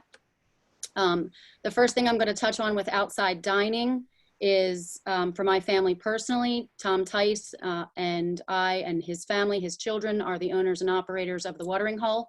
So with that restaurant perspective in mind, we are 100% in favor of the outside dining.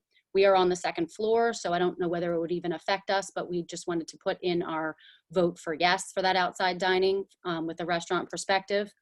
I also have Marabella's, Mimi and Dave Shegda asked me, they are actually doing takeout, and this meeting time is not nice for them to be available on a Zoom meeting. So they did ask me to read their statement of thank you and support to Mayor and Council for the consideration of outdoor dining. They 100% support that notion. My brother, John Day, is the owner and operator of the Green Cuisine. He is doing the same thing right now. He is doing his thing with takeout. So I'm going to speak for him and read his message. He 100% supports the idea and the notion of outdoor dining. He would comply with everything that you asked him to do. He would fill out the application and do whatever it takes to have the seats, the additional seating outside his own restaurant there on 96th Street. So those are the people that asked me to read the messages. Also, just from the Chamber's perspective, I do believe that the ambiance that the outdoor dining will create will make our town more marketable and more of a destination for lunch and dinner dining for just the visitors and residents in our county alone. It will make it a destination for people that do like to eat outdoors. Like Mr. Dallahan said, he doesn't think people do, but I do think that is a personal opinion. Of course, if he doesn't want to or other people don't want to, they would not be forced upon them. There would be way more seats indoors than outdoors for people to choose from, for anybody that doesn't want to eat outside. But I do think that it would benefit our downtown ambiance greatly to have that, and the marketability of our town from the Chamber of Commerce perspective, to have that outdoor. Of course, in the COVID-19 situation, I'll just touch on that, the ventilation, the outdoor air, even if you had somebody elderly that really wanted to go out to dinner but thought that they would be more comfortable and in a more safe environment to be outdoors, I think that should be an option for them. I think it would be really nice. And not to call you out, Mr. Dallahan, I'm sorry, but I do want to specifically comment on what you said about the one table. I think if a restaurant had one table, if I just could put some numbers out there for 1 second, if a restaurant had one table outside and it did $100 for a two-top, and like you said, what does it flip 3 times? Well, that's $300 per night times 7 nights, which is $2,100 a week, times 10 weeks, which is $21,000 for that one table. So I just want to put some perspective on on poo-pooing the one table that somebody might be able to put outside. $21,000 might be something that they could make up for COVID-19 that they have lost and haven't been able to pay their rent and haven't been able to pay their mortgage and haven't been able to pay their utility bills and their water bills. So it will add up to a lot, even if someone is allowed one table outside. I just wanted to also mention, and no one has brought it up, the thought of pre-applications for the outdoor dining in the case that it does pass and that you do have it. Maybe it would expedite the process to allow people to apply beforehand and have those applications on hand. So when and if it does go through, you're not starting the process with all of the restaurants. I'm sure they would be happy to fill that out right now while they're not so busy and get that into you, so you could just push go on that when and if that happens. And lastly, I'm sorry, I'll finish. I just wanted to thank the mayor and council again for the opportunity to have this ordinance. I do believe that it is going to benefit our businesses that have been suffering so much. So all of you that are considering voting for this, I do thank you. And Josie, I don't want to call you out either, but I'm not sure whether anybody has brought up the fact that your daughter has outside seating at her restaurant, which we all love. We go to Alex's Market all the time. Island Water Sports is right across the street. All of our guys go over and they buy from her all the time, but she does have outside seating, and I'm not sure, I don't know whether anybody has discussed, do you vote on this? Because there might be a conflict of interest for you. Maggie, let me answer that personally. I am not opposed to the outdoor dining. I am uncomfortable with the alcohol, open alcohol on the tables of every outdoor dining. My problem is the outdoor alcohol, not the outdoor dining. And as far as voting on it, that's a good question. Charleskrafczek also has a, not outdoor dining, but he also has a place of business that serves food. So that would be something that our Mr. Caravan should guide us with. Gotcha. Thank you so much. That's all I have. Thank you.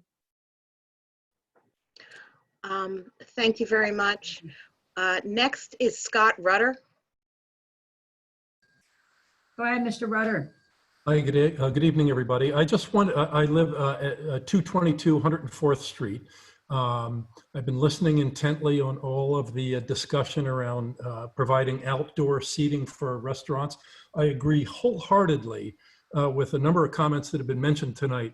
The impact that will have on the ambiance of the town, I think, is something that we really can't pass up, number one.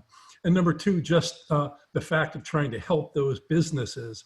I really applaud you all and think we should do everything we possibly can to help them succeed. So There's a lot of discussion around the 96th Street. Now, maybe that can be or closed off, maybe it can't. If it can't, I just throw this idea out. I don't know if it would work or not, but perhaps sections of 3rd Avenue where there are groupings of restaurants. Perhaps we could close a couple of block areas in the evenings around there to provide more area for the outdoor seating. Because I really believe that not only, let's not try and get a couple of tables in front of a couple of restaurants. Let's try and get these people as many tables as they can manage. Because I think that does a huge benefit for the town, and I think it does a huge benefit for the business people that we're trying to support. So thank you for letting me speak. Thank you, Scott. I just want to jump in here real quick and thank Maggie and Mr. Rudder as well for speaking up and thanking this council. But I also want to also mention that the planning board has spent well over a year on this, and I wanted to pass along those thanks to the members of the planning board who have met continuously on this issue and pushed it forward and really championed the cause. There's many people on there who spent a lot of hours at the meetings and in subcommittees and really brought this forward. So I didn't want to leave them out of that. I think it's important. We have these meetings. Not many people show up. If anyone, I know Mr. Parzik is one of the few people that attends each one of them. And, no one's really there to notice, but the planning board is spearheaded this. So they should be given a shout out as well. Yes. Okay, next we have Bob Rich. Go Good ahead, evening, Bob. Mayor and Council. Thank you for your time. My name is Bob Rich. I reside at 10410 Sunset Drive in the borough of Stone Harbor. My questions are with regard to outdoor dining. I think almost unanimously the previous speakers to this subject have not mentioned alcohol once. My question is this. My first question is this a BYOB that would be limited to wine and beer and malt? Or does the term alcohol suggest that someone can show up with their bottle of whatever and purchase a mixer from the restaurant? It would be the BYOB the same as if you were dining inside. Okay. Whatever you bring So with alcohol, yeah, I understand no alcohol, but alcohol does not include spirits. My second question is, I think this is a zero revenue to the establishment. Is that correct? They would not be in a position to sell, perhaps corkage or something of that nature, but it's a zero revenue to the... No, they don't have a license to sell alcohol. They cannot sell alcohol. Just for the sake of clarification. And likewise, I'm a little unsure about the use of that space which exists between the sidewalk and the curb, which I believe belongs to the borough of Stone Harbor and not to any private citizen. Correct. So it's a public right of way. And what you're suggesting from the comments made earlier with regard to the benches, that area that belongs to the borough of Stone Harbor would be permissible? Yes. Okay. Yes, as the ordinance is written, yes. Okay, and I think that there are all the things. The only other comment I have, or question I have, earlier in the work session, there was a report that mentioned the Festival of Lights, and I heard that was as part of the cancellation list. Are you saying that there will be no Festival of Lights? The Festival of Lights, we've not heard back from the yacht club on that. No, no. Can I give a clarification on that? What she was trying to say was there was going to be a borough Festival of Lights celebration, for lack of a better word, at the municipal marina, Right. and that has been canceled. Okay, I think that should be clarified, because as takeaways to some of these things, Festival of Lights is heard, it might be something else. And last, and certainly perhaps least, the 96th Street discussion. I know Mr. Krafczek has pointed out the hard work that the planning board has done on this outdoor dining matter. Might it be another project for them to consider this 96th Street as far as public opinion and hearings, rather than the council trying to pick it up? I would think it could be discussed at planning board, and yes, and bounced off the folks there at our next meeting. But what I seem to be hearing from the business community is it just doesn't seem to be a good idea. But that being said, we can discuss it at our next planning board meeting, and we'll continue to get feedback on it. And thank you for your time. To end where I began, might it be worthwhile to leave out alcohol in the outdoor dining discussion? Thank you very much. Okay, thank you. The next one is Margaret's iPhone. Hi, this is Margaret from Donna's Place, 107th Street, 3rd Avenue. I'm all for outdoor dining, but I just don't know if anyone, or if it is a consideration, that 3rd Avenue is a county road, and if that may have some bearing on making that happen for Yes, the that's restaurants uptown. Yes, that is, you are correct. That is a county road, and we have, if you would see the actual ordinance pertain does have reference to the county road, to the county, and that you would need permission and a hold harmless for the county as well. Okay. Yes, consideration was given to the fact that it's a county road. Okay. Yes. And you guys are doing a great job. Thank you, Margaret. Okay. Okay, next up thank you. Next up we have Dave Schwartz. Yes, good evening. Thank you, Council. I appreciate the opportunity to speak to everybody. I own Shades of Stone Harbor, 261 96th Street, and been there for 14 years. Want to thank you again for this opportunity. I think our main emphasis should be on doing everything we can to increase the businesses that are definitely affected from this COVID-19, as restaurants and retail throughout the whole town. I know we're speaking specifically about 96th Street and the restaurants in the 3rd Street and 2nd.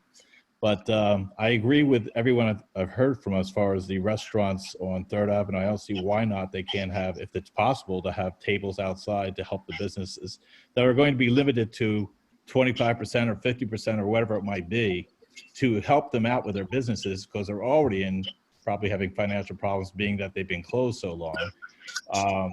That I see nothing wrong with that. Now, as far as 96th Street is concerned, a solution I think might help tremendously would be to have the 96th Street closed from 4 o'clock till 10 o'clock. And why I say that is because I'm listening to the restaurant people who are the breakfast mostly, through Pancake House and the other restaurants, that the 4 o'clock to 10 o'clock won't affect the traffic coming in. Most of the traffic comes in for the weekends in the mornings as it is.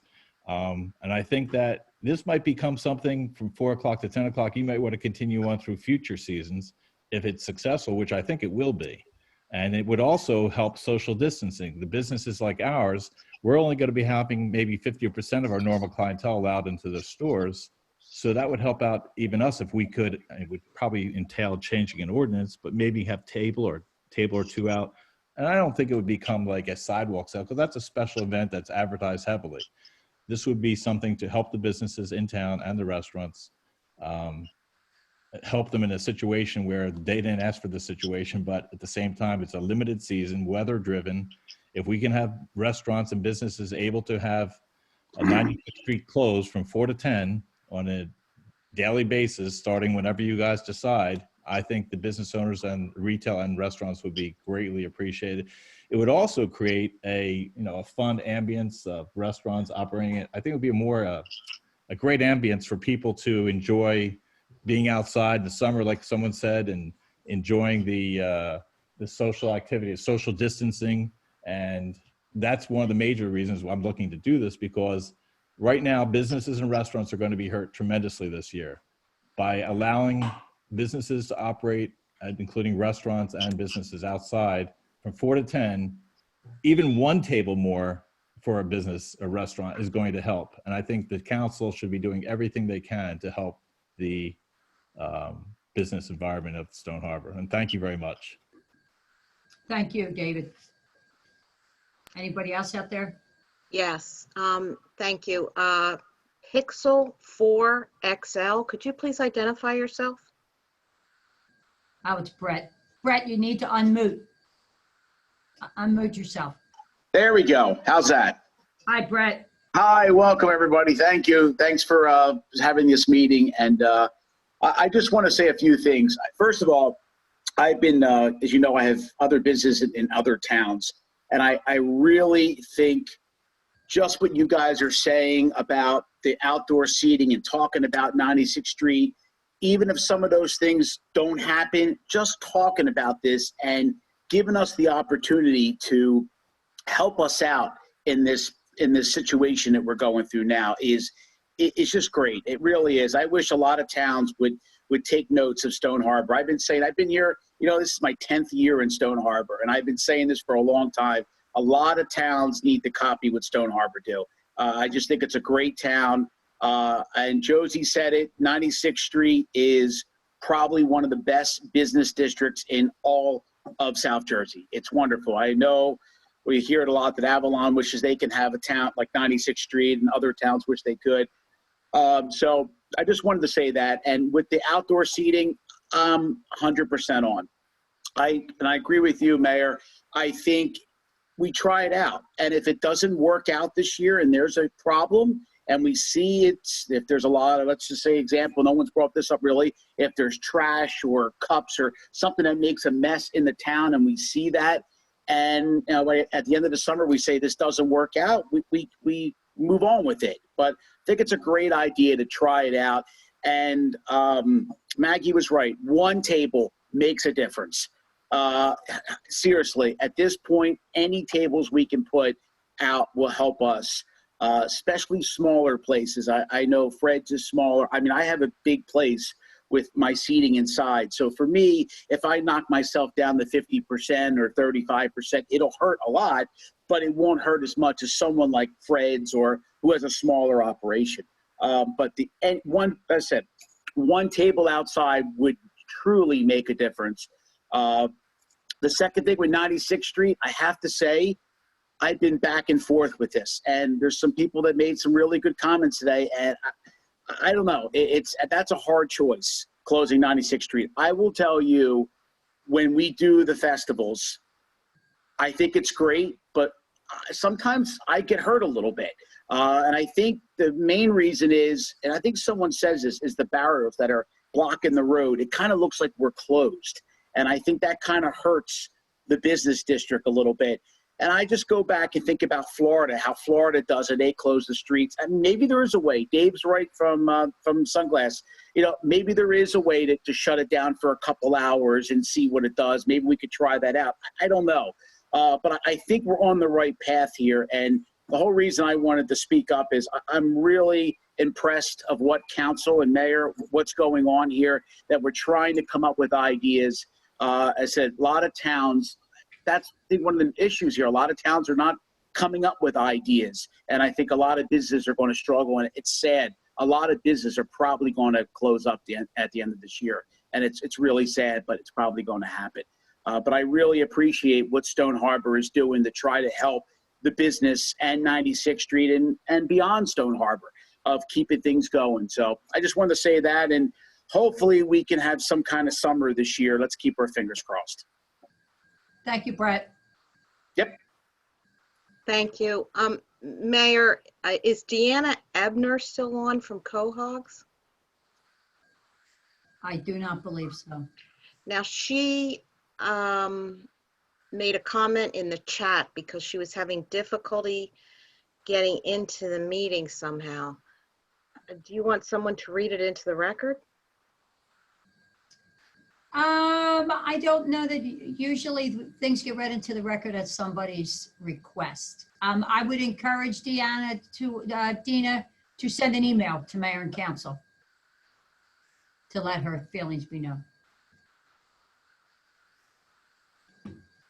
This is Gary Giacchetti from Beacon Art on 2nd Avenue. And I was texting with Dean while she was on, and she is all in favor of outdoor dining, 100%. Even though she said that she has outdoor dining already, she's 100% on board. And I will text her and hopefully, she'll email you then. Send us an email. I will. Perfect. Thank you. Thank you. Thank you. Thank you. Is there anybody else like to address mayor and council? John Reddy. Go ahead, Mr. Reddy, unmute yourself. Okay, you got me? Gotcha. All right. Hey, I'm still in Florida, so I'm experiencing like 3 weeks ahead of you anyway. Without outside dining down here, they're dead. Inside the restaurants, they've taped off the spaces that it takes to get to 50%.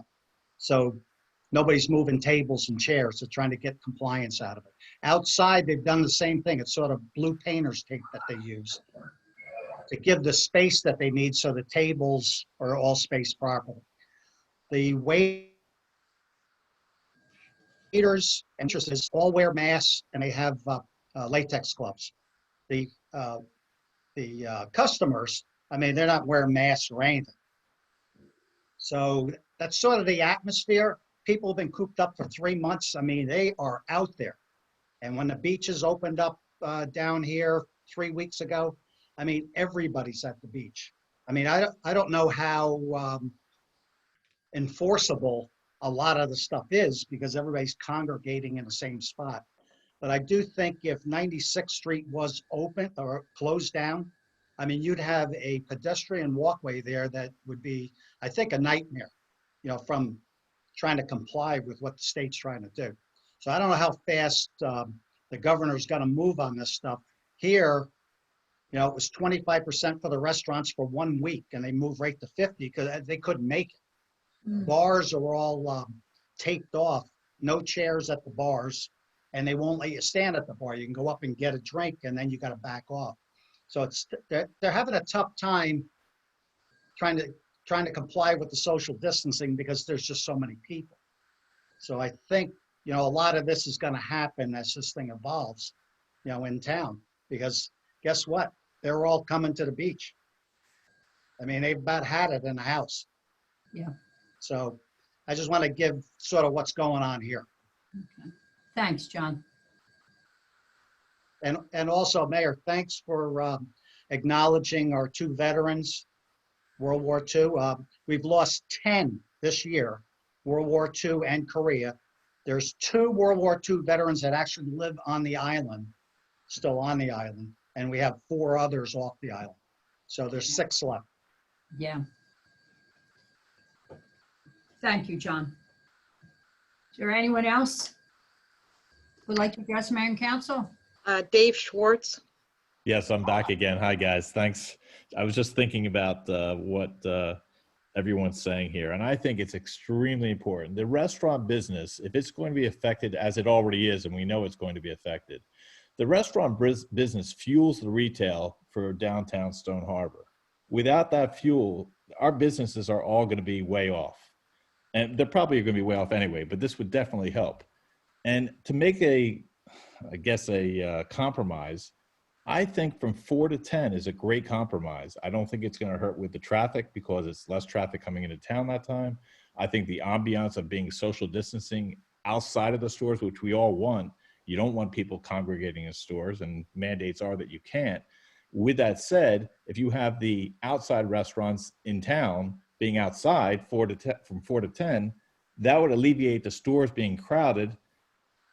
I just think the fuel from the restaurants will help bring people and be more steady flow into our stores instead of being quieter, especially with restaurants at, 25% or 50%. That's definitely going to hurt our downtown business, whether we want to admit it or not. It's going to definitely hurt. And we should be doing everything, as I said, to increase people social distancing outside, being in the summer air, being outside, after being cooped up for all these months, I think it would be a huge positive to the fact that I think in future years, we'll want to continue this. So with that said, I'm sure we'll have more input on this, but I wish you the best of luck. If you need any more input from myself or from anyone, just reach out to us, and thank you. Okay, thank you, David. Anyone else like to address mayor and council? I'm seeing no one. Okay, we'll move on to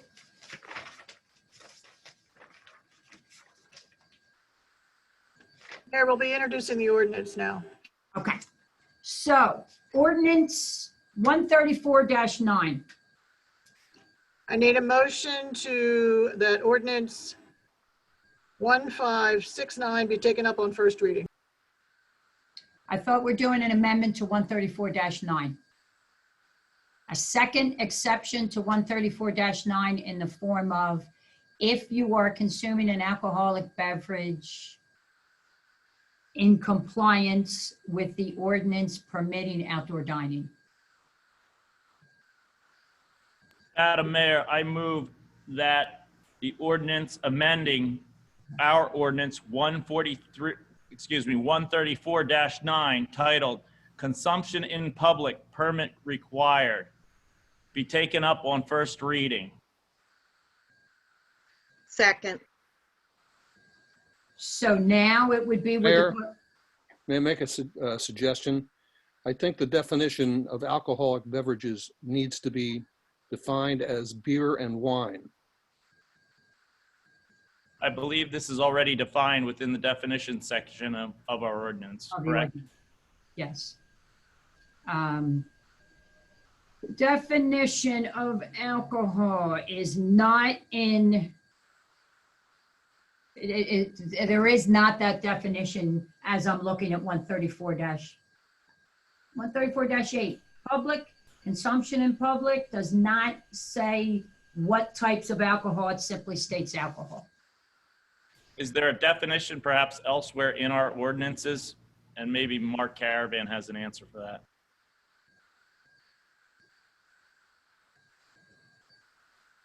So I believe there is a definition in your ordinance, but in order to check it, I have to leave the Zoom screen. I think we have a definition in the general section of the ordinance. I can't verify that as we speak here now without leaving the meeting, so. Mr. Caravan, am I correct in saying that at the second, third, and final reading of this, we could amend it and it would not be a material change if we were to further define what alcohol means in the event that alcohol is not sufficiently defined elsewhere in our ordinances?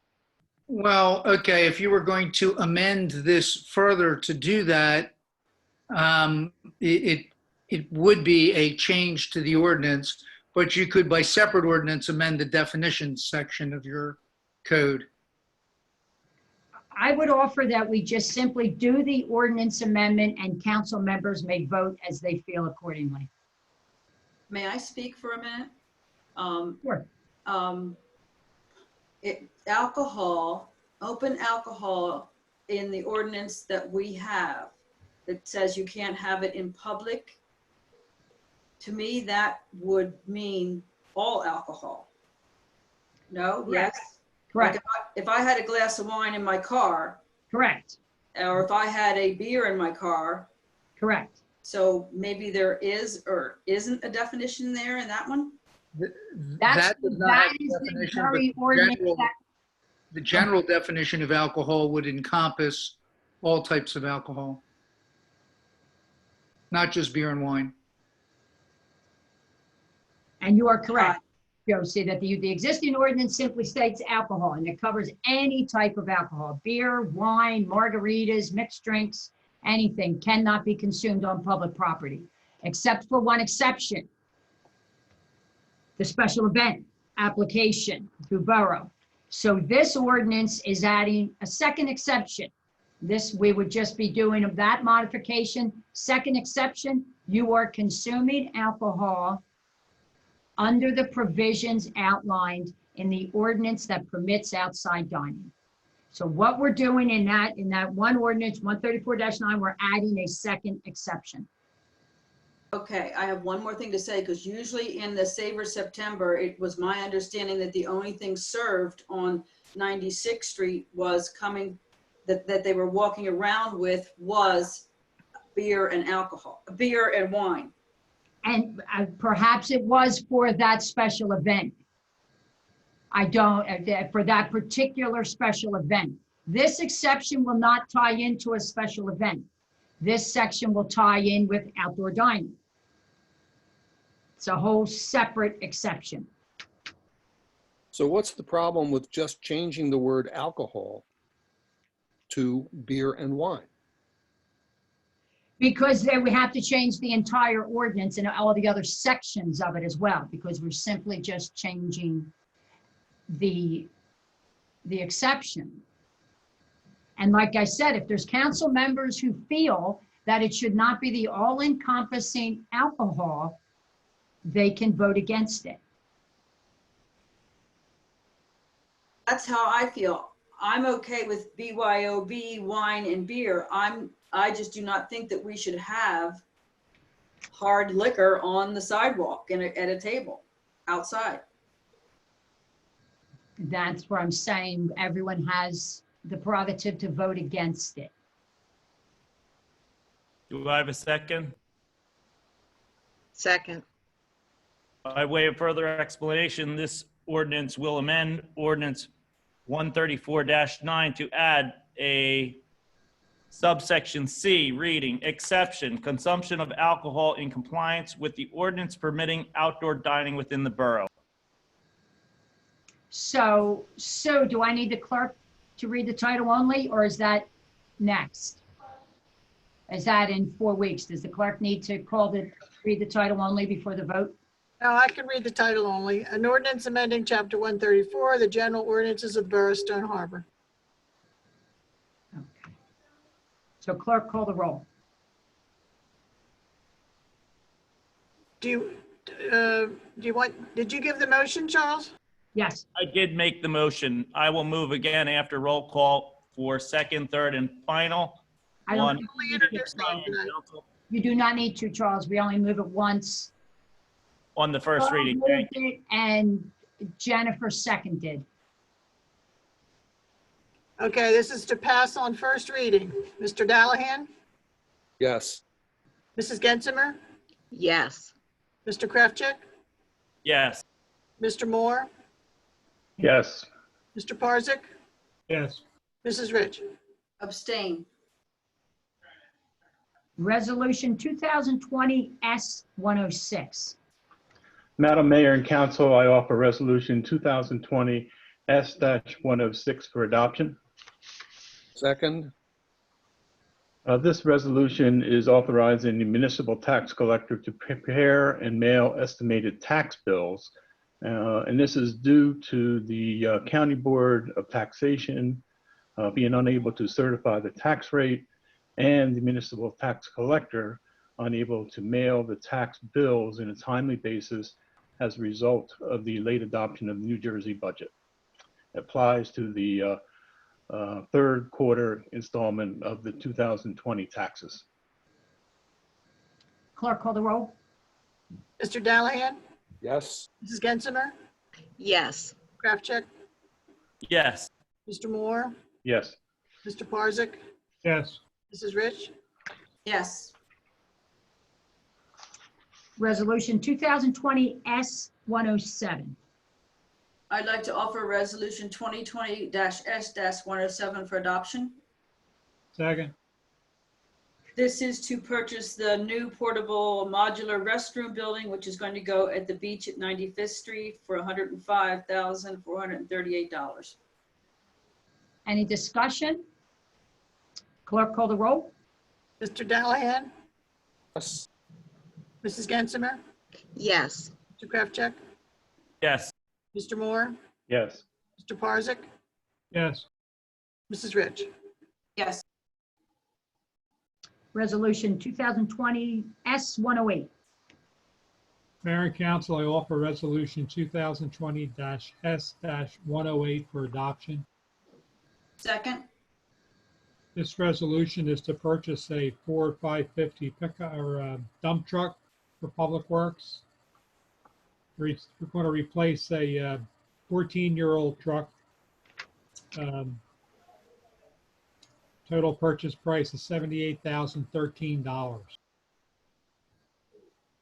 Any discussion? Clerk, call the roll. Mr. Dallahan? Yes. Mrs. Gensemer? Yes. Mr. Krafcek? Yes. Mr. Moore? Yes. Mr. Parzak?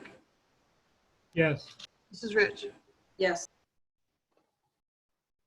The clerk, 2020 S-109, we are not introducing any new resolutions concerning the meters, or do we have to do one the last resolution made them effective May 20th. So if we do nothing, they just continue, or do we need to do something?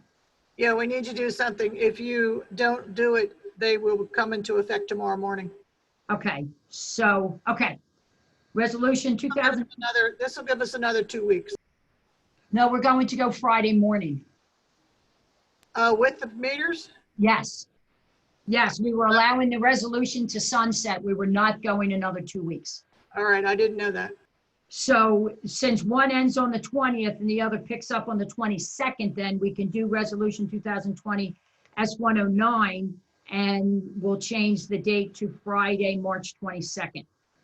So, Mr. Dallahan, if you, March. did I say March? Yeah. May. So, Mr. Dallahan, if you could introduce that. Mayor and Council, I offer Resolution 2020 S-109.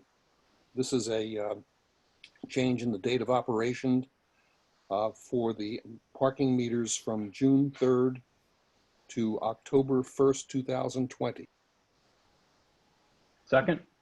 No, we have to back that up. The date is going to be May 22nd, the meters go into effect.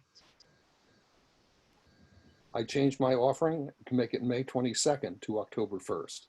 Thank you. And I again second. Thank you. Any discussion? Clerk, call the roll. Mr. Dallahan?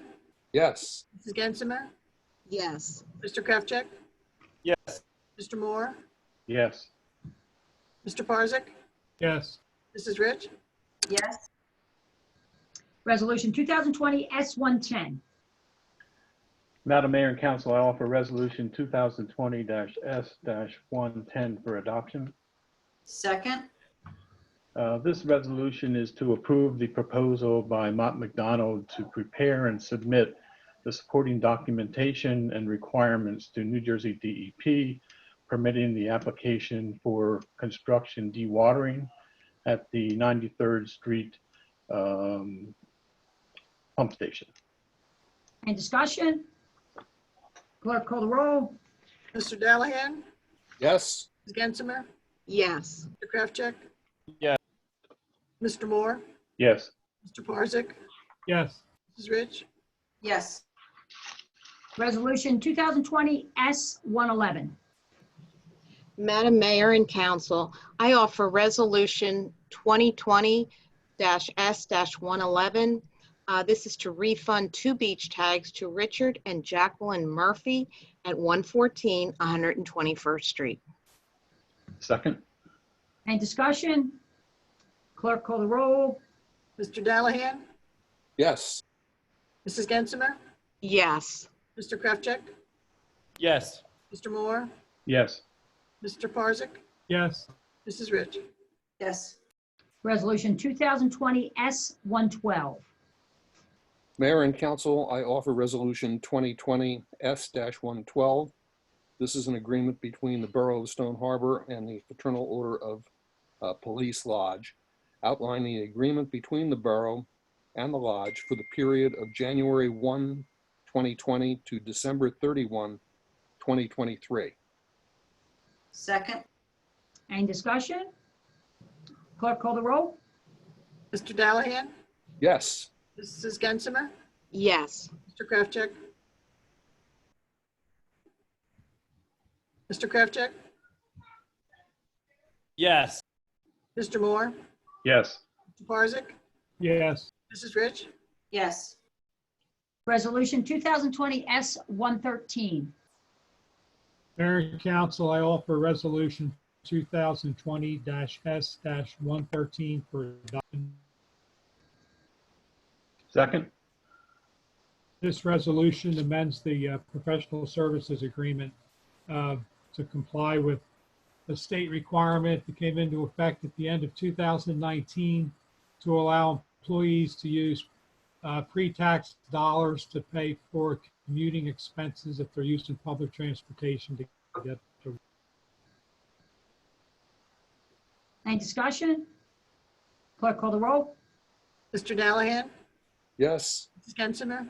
Yes. Mr. Krafczek? Yes. Mr. Moore? Yes. Mr. Parzak? Yes. Mrs. Rich? Yes. Resolution 2020 S-114. Madam Mayor and Council, I offer Resolution 2020-S-114. It awards a beach strand for storage. It's a lease for $16,000 to the Reeds.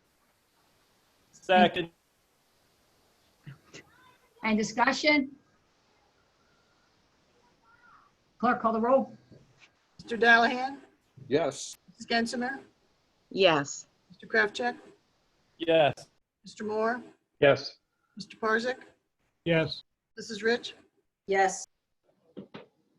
Resolution 2020 S-115. Madam Mayor, I offer Resolution 2020-S-115 for adoption. Second. This resolution authorizes changes to the beach fees and business registration amounts and date. Any discussion? Clerk call the roll. Mr. Dallahan? Yes. Mrs. Gensemer? Yes. Mr. Krafczek? Yes. Mr. Moore? Yes. Mr. Parzak? Yes. Mrs. Rich? Yes. So the next resolution for the protected beaches, there's no changes, correct? But we still need to bring it forward. Yes. Okay, It's the same as last year. okay. Resolution 2020 S-116. Mayor and Council, I offer Resolution 2020-S-116 for adoption. Second. As stated by the Beach Patrol Captain, there's no changes to the designated beaches. Any discussion? Clerk call the roll. Mr. Dallahan? Yes. Mrs. Gensemer? Yes. Mr. Krafczek? Yes. Mr. Moore? Yes. Mr. Parzak? Yes. Mrs. Yes. Okay. Seeing no items for discussion, we'll move on to a report from me on some upcoming items, things to expect. As always, I'm going to begin my report with a sincere thank you to all the borough employees who continue to make sure the business of Stone Harbor is conducted. Today, that thank you and acknowledgement goes a little deeper. We lost one of our employees just yesterday, Patty Wagner, after a long and hard-fought battle with cancer. Patty started working for the borough in December of 1994. She worked for us for 26 years and 6 months. Over the years, she worked in the finance office, was a certified tax collector, and a longtime secretary to the planning board. Patty loved her job with the borough, and Patty loved this town. While she was sick, her colleagues, fellow Stone Harbor employees, rallied around her, helping with doctor's appointments, chemo treatments, house cleaning, and dog walking. That support and care epitomizes the relationship our employees have with one another and their shared love of this town. Every day, I'm more proud to be a part of this team. Those who knew Patty can attest to the fact that she was a force to be reckoned with. In the end, she did it her way. She came to work as long as she could. Long after many would have given in, Patty kept coming to work. Patty peacefully died at home, where she wanted to be, and she will be missed. I'd like to just share with everybody that we got a very generous donation from the John F. Scarpa Foundation. 1,000 KN95 masks. And I'll read the letter that accompanied the donation. Dear Mayor Davies-Dunhour, I am pleased to have been able to deliver to you 1,000 KN95 masks to support your police, fire, and emergency workers. Although I live in Avalon, New Jersey in the summer, my wife and I are frequent visitors to Stone Harbor, where she owns real estate. We spend most of our time in Florida and are deeply concerned about the COVID-19 outbreak in Cape May County and in South Jersey. We are happy to do this, and hopefully it will help protect first responders in your community. Kind regards, John F. Scarpa.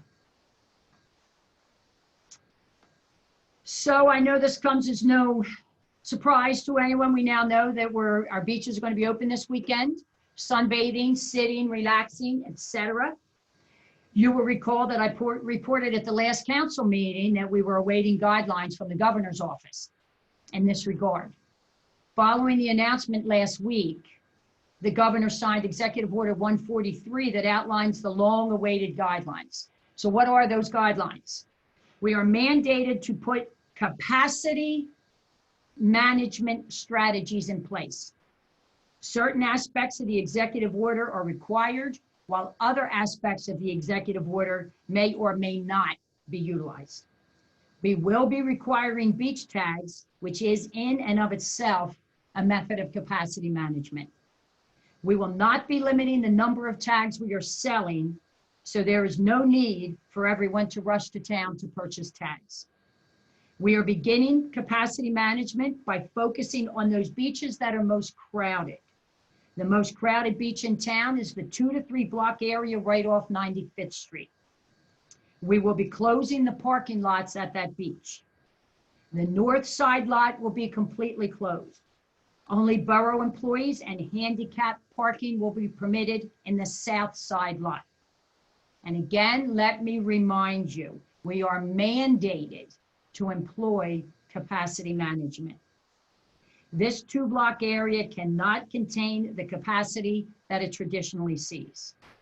The bathrooms will be open with signage, limiting the use to 1 person or 1 family at a time. Social distancing markers will be put in place to handle lines and facilitate proper distancing. All beaches will have signage reminding folks to set up their space 6 feet from those around them. We will monitor 80th to 82nd Street beaches and 123rd Street Beach to see if the parking there needs to be restricted as well. Another crowded beach is 100th Street, Century Beach. We will monitor that as well.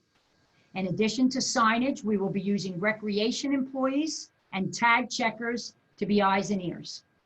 Lifeguards will be placed at protected beaches in a fashion that complies with the executive order. There is room on our beaches to spread out our beachgoers. We do anticipate cooperation. We will not be having taggers walk along the beach approaching groups and selling tags. Taggers will be placed at beach entrances where they can check tags from 6 or more feet away. As we heard earlier, prepaid tags can be picked up at the 82nd Street Rec Building. Full transactions will be done at the 95th Street Beach Tag Booth. Protocols to keep employees and residents safe will be put in place. We are looking at adding other locations to purchase tags, however, they have yet to be identified. In accordance with the executive order, the pavilions at the beaches will be closed. And at the April 7th council meeting, we passed a resolution that extended free parking until May 20th. That date was chosen, so should we decide it was necessary to extend it, we would do that tonight at this meeting. You see by resolution, starting Friday, May 22nd, the meters will be in effect. Public Works will be preparing the standalone meters, and the kiosks will be programmed to start on Friday. This gives us 2 days to get the word out that the meters are on. At this time, the administrator, Mr. Smith, is devising a plan to open Borough Hall to the public by appointment only. The plan at this point is to use the door of 95th Street, which was once the library, a table and a plastic shield can be set up and appointments be accommodated. Masks will be required when you are within the building. More information on this will become available once a procedure is in place. Public Works has installed a plastic shield at the front desk at Borough Hall, as well as a window at the clerk's office in anticipation of the future and the building eventually being open. I attended a Zoom meeting on Saturday, May 9th for the Chamber of Commerce. A lot of information was shared with their members. Many of their questions were answered. I continue to be in contact with Chamber President Maggie Day on a daily basis. She's in attendance tonight. Maggie is actively working with the county task force, and daily she is advocating for our business community. I made it clear at the Chamber meeting, and I will reiterate it here. In my opinion, non-essential retail business should be permitted to be open with the proper protocols in place. However, that is not my call, and that is not this council's call. That is the governor's call. Every day I tune into the governor's press briefings, hoping to hear him say it is time. He did not say it today. The Cape May County Department of Health has kicked off what they're calling 6 Feet Saves, a health education campaign. This campaign consists of trained social distance ambassadors. This is also outlined in the proposal that was sent to the governor from the Cape May County Wide Recovery Initiative. These ambassadors are walking on the boardwalks and shopping areas with educational materials for anyone who would like them. They will be here in Stone Harbor on this Friday, May 22nd, from 10 to 12, weather permitting. They will give out information to those who would like it or request it. They will wear masks and gloves. They will change out gloves in between individuals with proper hand hygiene practices. They do not stop or enforce anyone if they aren't social distancing or wearing masks. They will have some masks available to give to the general public if someone would like one. There will be 2 county health educators there, and the others are Medical Reserve Corps volunteers. The volunteers all receive training. They will set up outside of the County Chamber Welcome Center on 96th Street. This is an ongoing campaign throughout the county. The last 2 weeks have just felt different to me. I feel like the anxiety is palpable.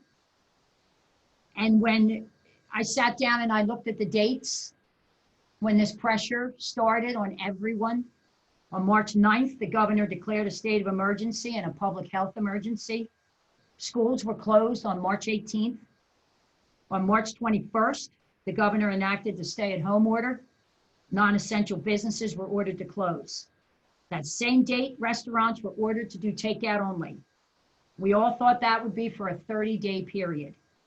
Here we are on day 59 of that order, day 62 of the school closure, and day 71 of the public health emergency.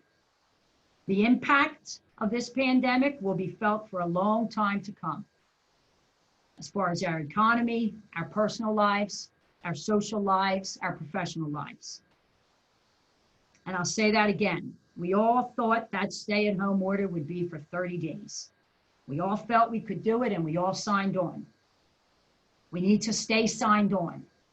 This community is made up of so many folks who not only want to see it come back as we all knew it, but they will fight to get it back intact.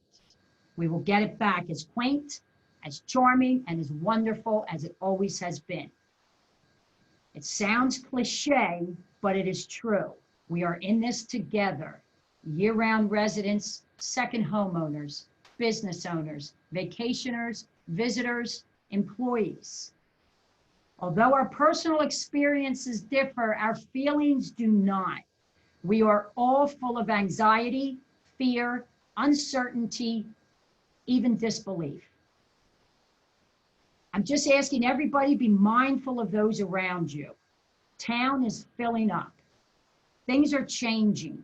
Change brings anxiety. Some people are welcoming these changes. Some people are nervous. They're even afraid. Be respectful of all and the feelings of all. Carry a mask with you at all times. If not for yourself, then for your neighbor. Help lessen their fear. We all know fear. If you cannot maintain that 6-foot distance, please put a mask on. And no, this is not a law, and Stone Harbor does not plan to make it a law. This is an act of kindness. We are in this together as a community, and we will come out of this together as a community. And just in closing, I just want to assure everyone that this town is in good hands. Our public safety officials are not only trained and experienced, they are the best at what they do. They are committed to this community and to each and every one of us, as are all of our employees. We will adapt and we will persevere and we will do it together. With that, JT, if you have some report for OEM. Thank you very much, Madam Mayor and members of council. Just two things. The administrative order that is currently in place that had our beach restrictions and park restrictions and such will expire at 12:01 a.m. on the 22nd. At this time, there is no need to enact any more administrative orders because all of the guidance and everything that we are directing is now coming from the state and will be covered under executive order 143. The only thing that was contained in there that we really had left after the opening of the beaches was the parks. However, there is verbiage contained in the executive order that the governor just put out that does indicate that parks shall be closed. Now, I did read it, and I would have to leave it to Mr. Caravan's interpretation of the prosecutor's office because it does say parks that are located near beaches, waterfronts, etc. And I would make the argument that all of our parks would fall under that. We can make that determination at a later time if necessary. But our borough parks, regardless, will remain closed. Also, hurricane season is already here. Tropical Storm Arthur is pulling away from the coast, still a little bit breezy. There are currently no flood warnings, watches, advisories, or anything in place. Should be pulling away, and hopefully the wind will be letting up shortly. So again, June 1st is right around the corner. I know people don't like to think about hurricane season, but it's already started. So it's never too early to have a plan. That's all I have, Mayor, Council. Thank you, JT. Thank you. May I have a motion approving the bill list?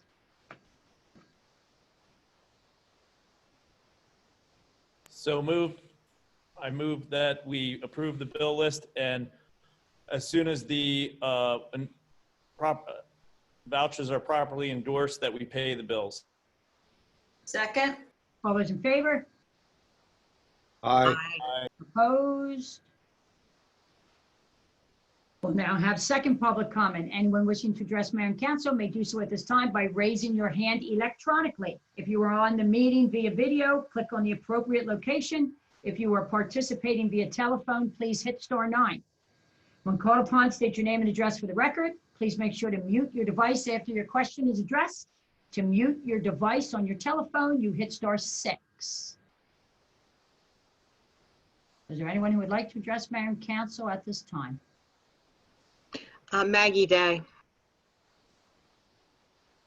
Go Hi, ahead, Maggie. Hi, one more question. I didn't feel it was appropriate before, but now that you ask, it's probably for JT or Chief Tschutta. There was a curfew for businesses in place, and I did email Chief Tschutta this morning about it because we've been getting a lot of questions from the businesses. Is there still a curfew? Lenny Desiderio did announce that that curfew had gone from 8 to 11, but I can't find that in any executive order, or it might be coming from the Office of Emergency Management where the curfew was originally from, the 8 p.m. curfew for businesses, essential businesses to be open right now for restaurants, takeout, anything that's essential that's currently open. Is there a curfew? I looked, JT, and I could not find anything. I don't believe there is at this time. Maggie, I can dive into the executive orders and find out. I know originally there was when all non-essential businesses had to be closed at 8 o'clock, but that's been superseded by later ordinance. I'll have to. Right, okay. I'll be able to find that for you. That was one of the very, very original executive orders that came out of Trenton. So I can find it for you just so you know that you guys are on solid ground. Yeah, that would be great. The restaurants are just asking if they can be open later. Obviously, it's light out later at 7:45. The sun's still out, so people are eating later. It would be nice if they could keep their takeout open later. Okay. I will look into that and I'll get back to you as soon as possible. Okay, thanks so much. No, and if that, and maybe even tomorrow on one of his daily calls, the chief could maybe get that answer for us. Okay, great. Thank you. Okay. Yeah, Maggie, it's Tom Tschutta. Can you forward that email again? I didn't receive that. You're muted, Mag. Can't hear you. I'm going to forward you the email right now. That would be great. Thank you. Yes. Is there anyone else who would like to address mayor and council?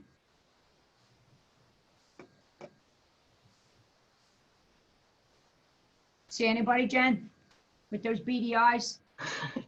No, Madam Mayor. Okay, thank you. Okay, everyone stay healthy, stay safe. We're going to keep getting information out as we work out details as far as those appointment access to Borough Hall. As far as this capacity management, we'll continue to work and manage the capacity, spread our people out on the beach. Please, like I said, have a mask with you, just out of respect for those around you. Just be ready with that mask.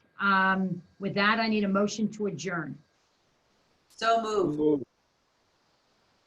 Second. All those in favor? Aye.